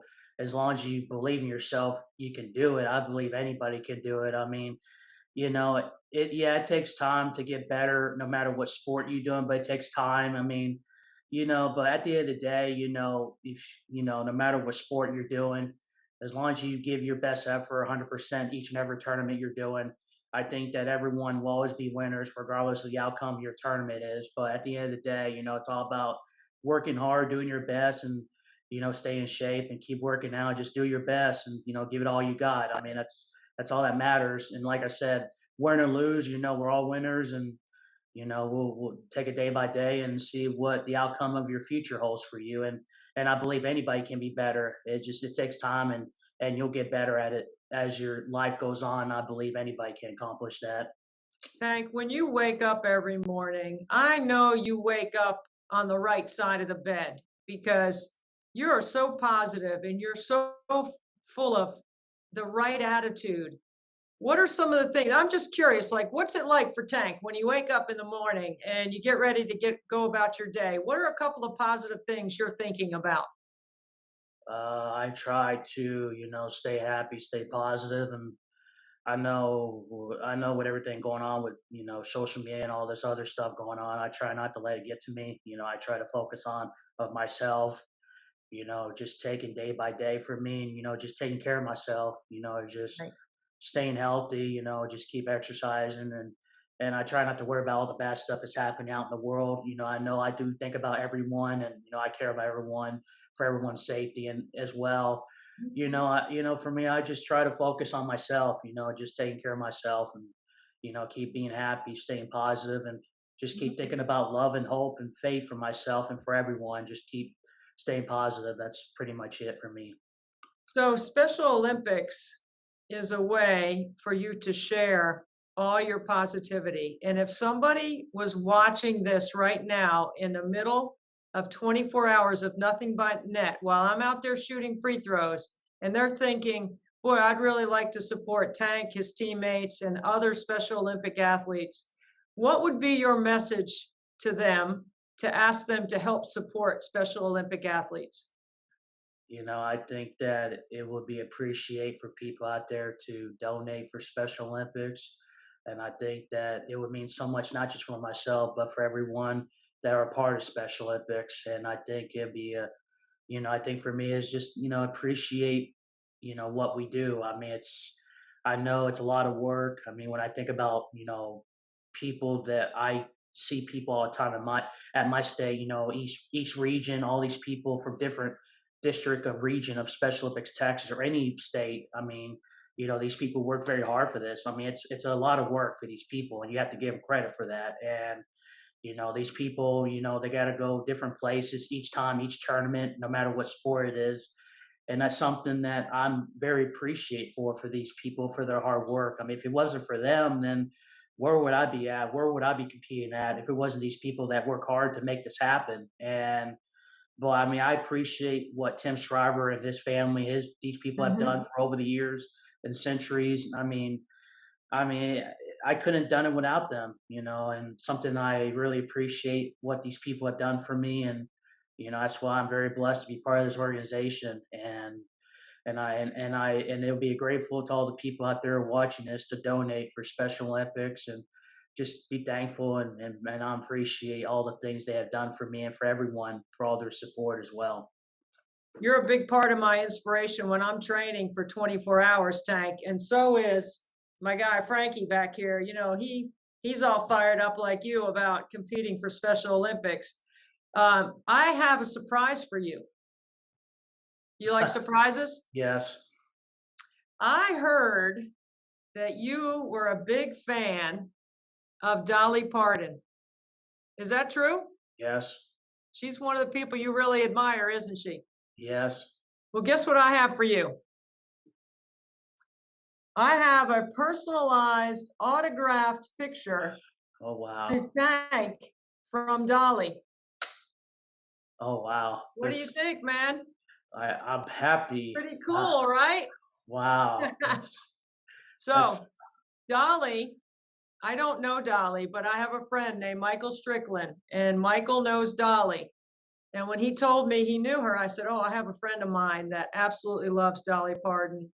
She doesn't sign very many photos, but once she learned about you and all the things that you've done and how you inspire and how you help other people, she said she would sign a photo for you. I have been hanging on to this, Tank, for about 6 months because I didn't want to mail it to you. I wanted to share it with you when I knew I would get you for 24 hours of nothing but net. What do you think? I'm just happy for that. I'm a big fan of Dolly. You know, I love Dolly. I always want to meet her. You know, I do thank Dolly for all the hard work she has done for us. And, you know, I love Dolly, and my dream is to meet her, you know, share my story with her, and for doing Special Olympics. And I love to inspire people just like her. And I'm just happy right now. I mean, well, I'm going to mail this to you, but I wanted you to see it, and I wanted to get your emotion and your reaction because I knew it meant something to you. And I think anybody watching sees, you know, how passionate you are about Special Olympics. And see, this is what we do. Like, your friends are my friends are your friends, right? That's how we make the world smaller, make it better, right? yeah, I'm just happy, and I'm grateful to be with you, and to share that special surprise for me from Dolly Parton's signing. I mean, that's really a blessing and appreciate by Dolly, and I do thank Dolly for that. And hopefully one day or down the road I'll get to meet her and, you know, share my story with her. And, you know, I'm just very blessed to get that surprise by Dolly. I mean, So let's do this because we're on a 24-hour live stream, and, you know, pretty much anything goes. I'm in my driveway shooting free throws, and, you know, we're running your interview and several other interviews during this time. Why don't you send a message right now to Dolly about how this makes you feel? My message for Dolly Parton, Dolly, if you're hearing this, thank you for that signing of your picture to me. I love it very much, and my love and my support are with you, Dolly. And, you know, keep cheering for me for Special Olympics. I'll be part of Team Texas Unified Soccer Team for goalie for the USA Games in June 5th through the 12th. So I know you out there. I know you're busy, but cheer for me loud for June when I go to Orlando in June. And thank you for your support, Dolly. Much love for you. Thank you. That is going to go to Dolly Parton. We're going to send it through social media, Tank, to see what we get from Dolly. Maybe she will one day be able to meet you, and you'll be able to meet her, and that would be really special. Okay, so 24 hours and nothing but net. I know you're going to be tuning in, right? Yes, yes. All right, I appreciate you cheering me on, Tank, like I'm cheering you on, and I'm so grateful for you taking time to share your story about being an athlete in Special Olympics and about the upcoming games. And we're all pulling for you, buddy. We are all on your side. Will you be in Orlando in June? Will you be in? I'm working my way to try to get there. I'm trying. Well, I always enjoy talking to you, Debbie. You know, I love you very much, and I'm just grateful to join with you again, and thank you for having me again. It's always appreciated for that. I love you too, Tank. Keep working, buddy, and I'll talk to you again soon. I will. You too, Debbie. Listen, you got to have some guys, and I got a couple that I absolutely adore, not just because they're colleagues, but because they're genuinely good people. I can say that about Pac. Now, Wes, I'm not going to bust you the whole time. No, you know how I feel, Wes. You know I love you. Wes and I grew up together. Many people forget that, but we grew up on the mean streets of Cary and Apex shooting hoops together, and look where it's led us. Right back to my driveway, Wes. right where it started as a little girl back, my day when I was just a little wee dribbler and shooter. I don't know if I ever played any defense, but thank you guys for being back for 24 hours and nothing but net. You are incredible supporters, and you've been with me from the beginning. Debbie, I've always wondered, when you set out to do this, did you think it would get like this? I had no idea, honestly. Initially, I didn't know if anyone would watch on the live stream. I didn't know if anyone would give, and I didn't even know if I could do it. I didn't know physically if I could handle it myself, but you tend to over prepare, right? Overtrain or whatever. And the clock is working against me, but I'm doing it. Hey, Debbie, there is no clock when you're making 97% from the free throw line and all the money's going to charity. This is not like hanging out at Cameron Indoor Stadium for Kay's last ride. This is even better. Because you're out there sweating in 104-degree temperature out there in Charleston, making everything you look at. And the good news is people are watching, people are entertained, and more importantly, they're invested. And again, this goes to such a great cause, and your heart's in the right place, and you have fun doing it. And when you're able to incorporate idiots like us and everybody else that can jump on board, and you make an easy donation, you put your feet back and go, hey, keep on shooting, lady. It looks good from here. So life is good. I can see you right now, Pac, kicking back with your feet with a little something brown in your glass and just watching the free throws. Hopefully they're hitting the bottom of the net, but certainly you guys add entertainment value to what we're doing, right? Total entertainment. Wow. I would think that, your ability to knock down shots is the real element here, right? Because if you don't knock down the shots, the money doesn't grow. So it's really incumbent upon you. And you got a bunch of cheerleaders is the way I look at it, until somebody says, okay, I'll shoot with Debbie, at least shoot an hour or two or things like that. And I think that's the cool part about what you've got is you've incorporated so many of your friends into this. And it's not like we all hang out together just in business. Everybody cares about one another in this industry on so many different levels. So I think that's the really unique piece about it. Plus, Pac, it's a Hall of Famer. Let's get to the bottom of it. Well, let's get something really straight. I'm dealing with two Hall of Famers here. Wes has won the Georgia Broadcasting Hall of Fame. I think he's like up to 23 or 24. And Debbie's an official Hall of Famer. And, the only shots I'm knocking down have ice in it, and nobody's paying me. So, Debbie, you get all the advantages in this one, which is a good thing. I just got my new camp shirts came in yesterday. It says Team Antonelli. It says shoot till your arm falls off. Pac and Durham, listen, you two boys, I'm sending you shirts because I think that Wes will actually shoot, and I think you will do the other shots, Pac, and I think it is a perfect marriage. Well, let me just say this. I made a vow actually on television on January the 1st that I wanted to start living a little bit better, taking care of myself and going on a wellness program. So when you send the shirt, make it in XL this year because I'm down 55 already in 22. So, maybe I'll throw that little added donation on top of every pound loss the rest of the way. We'll throw this to charity, head your way. But what you're doing is just awesome. And it's such a cool idea. And normally, the best ideas are the ones that are really simple and right in front of you. And this is something everybody can participate in. I think that's the cool thing about it. Again, the bottom line is you put a lot of heavy lifting to this. Folks have gotten involved with it, which is great. It's an ultimate grassroots deal, and all the money goes to such a wonderful cause. You're so right about that. How many charity events have you guys played golf in over the years, or events that you've participated in for charity? And I'm like, we've got busy schedules. Like, I can't put on another event that requires all these moving pieces. I thought, if I could just put it on me, like it's on me, I've got to be in shape. I got to make the shots. And then the team around us has been absolutely phenomenal, including you guys who have, come on now, you guys are awesome. Like, you have been here from the beginning. You've had me on your show. You've helped promote it. You support Special Olympics. You get Frankie and his story, and then Clemson Life. He just graduated from college, guys. Like, it just blows us away that we even had that kind of experience. I think the cool part about it is all the people that come together from different pieces of this, right? Yeah. And this 4 years, Debbie? Yeah, this is our 4th year. That's the part about it. You've seen it grown in 4 years, which is really cool too. It was easy to get involved because you know, most of us that knew you knew Frankie and knew the concept with Special Olympics in South Carolina. But it's when you meet people who then follow into it that you go, okay, well, it's really got some grassroots growth to it, which is, Pac will tell you, that's the hook. That's when you get people from the outside who now jump in. That's the coolest part of the whole deal, I think. And Debbie, you know what else is neat? And I can say this as a Clemson alum.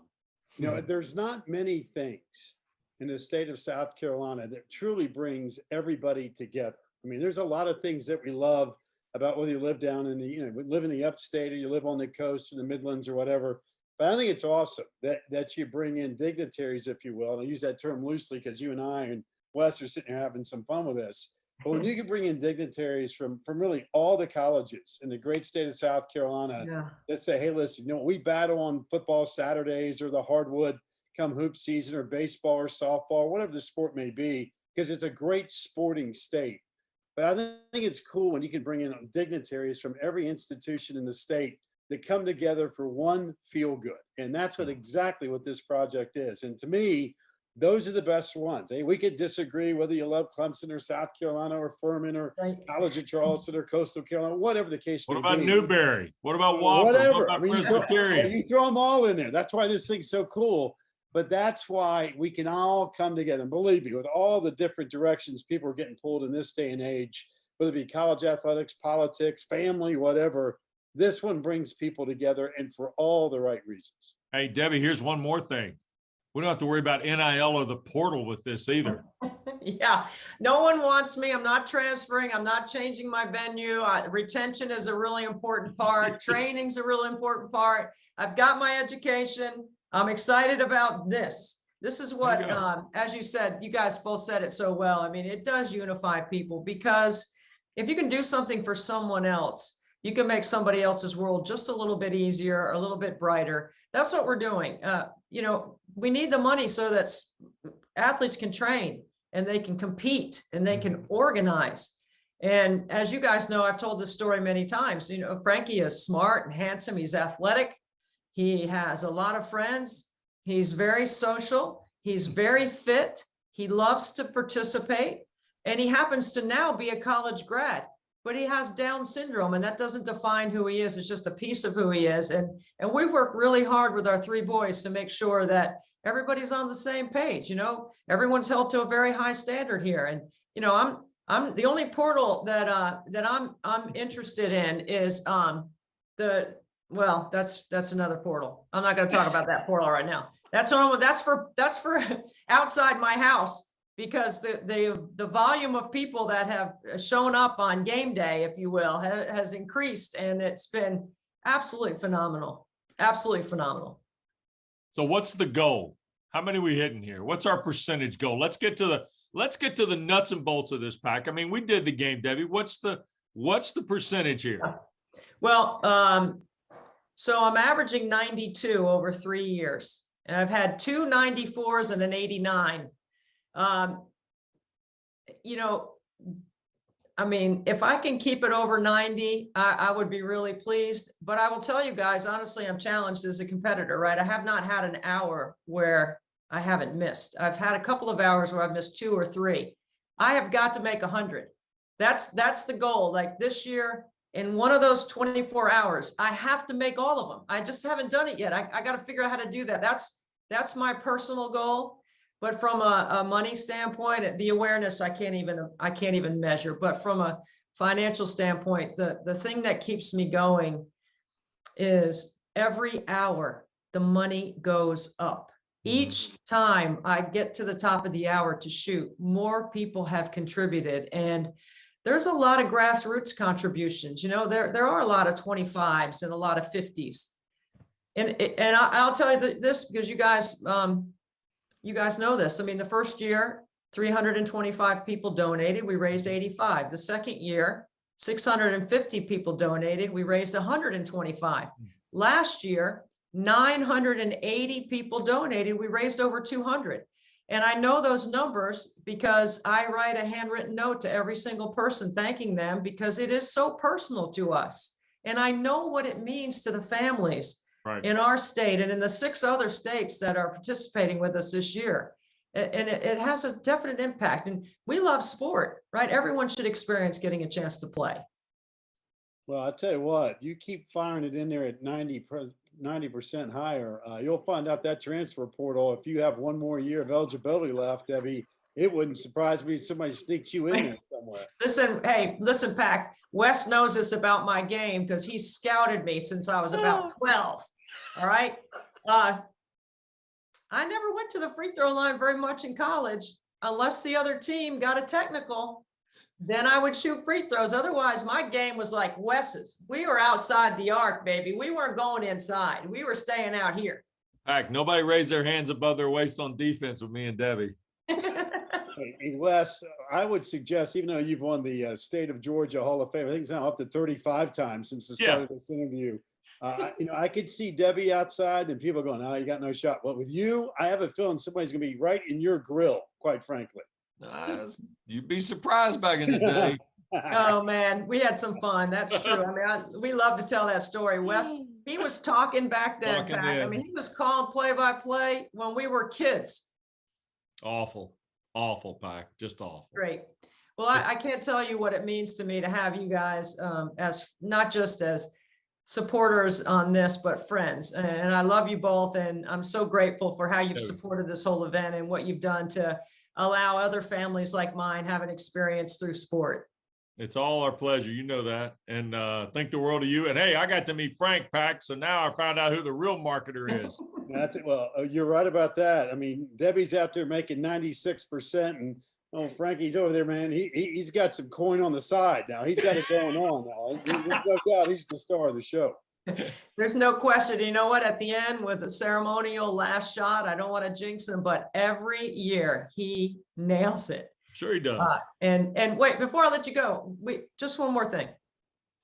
I mean, I'm still chill bumps over the whole Duke Carolina last game that the three of us got to call together in Cameron. Like, I can't let you go without reliving that, because that might be one of the finest moments in my 34-year broadcasting career, is to be able to experience not just that event on Coach K's last home game, but to do it with you two, who have meant so much to basketball across the ACC.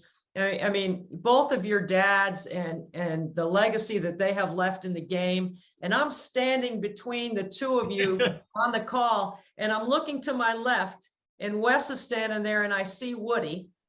And I look to my right, and Pac, you're there, and I see Billy. And it was an incredible moment for me personally to share that with you guys in that environment. It's just crazy good. Well, it was an honor to be there, much less been told, "Hey, here's what we want you guys to do." I would have done that and just served popcorn and Cokes and been completely happy just to be in the building. But it was cool to be there. But hey, it's cool to do a lot of things. And like I said, going back to why we're together today, what you're doing is what's making an impact. We have fun with sports, and we kind of keep it in perspective. But Debbie, what you're doing with this grassroots effort and all the money going to charity, that's what it's all about. That's what life is. It's all about family and giving back to others. And, you know, when you can do that and you can have family and have the ability to impact other folks, it's really, quite frankly, what we're here for. Yeah, I think the game itself talked about legacies, 40 some years for Coach K at Duke. Crazy. And the legacy of fundraising that you've created in now just 4 years is remarkable too. That's the neat part for us, is to be able to help in a small way, like many others who will join you through the event. It's the fact that you can support people, where their mission is, and that's important too. Well, love you guys, and I can't thank you enough. And you will continue to serve as inspiration for me. I'm thinking like 2, 3 a.m. kind of. It's when I'm going to be drawn back in my memory about you guys and what you've meant to me and to my family, and I appreciate it so much. Thanks, Debbie. It's great to see you. Good luck. I'm so pleased to be joined now by the head coach of NC State, one of the really good guys in the game. Not only is he a good guy, he's a brilliant tactician, an X&O, excellent recruiter, and one of my favorite people in the game. Wes Moore, head coach at NC State. Wes, thank you so much for being with us. Thanks for having me. I'm excited to be here. Listen, I have so much respect for you, but there's a special place for us alums around NC State. We love coming to the games, and I love covering the team. What was so great about this year? You got to the Elite Eight, was one of the best games in the history of the NCAA tournament, and an overtime loss in Connecticut, which we're not going to go down that path, but I think everyone knows clearly how I feel about NC State being in Bridgeport in the regional. I don't even want you to comment on it because I don't want to get you in trouble, but kind of assess the season for us and how you felt like things progressed. Yeah, it was one of those rare years where you have a lot of veterans. We had 3 young ladies playing their 5th year of college basketball due to the COVID super senior rule, and then Elisa Canane, her 4th year, and just several other veterans that made it a special year. And our fans really adopted this team. Sure, winning helps, but also just because of the kind of young ladies they are, our fans really bought into it. And I think we sold out 8 of our last 9 games, and then winning the conference tournament. We actually were able to celebrate the regular season, ACC regular season championship on our home court in the last game, which is a rare thing to be able to do. So anyway, it was just a special year all around, and special group of young ladies, not just the veterans, but the whole team were just so unselfish and worked hard, bought in. Going to practice every day was fun, and just, again, a really special year. I'm getting the chills thinking about everything you just said, because first and foremost, the quality of the character of your team was absolutely outstanding. Such great competitors, such good sportsmen.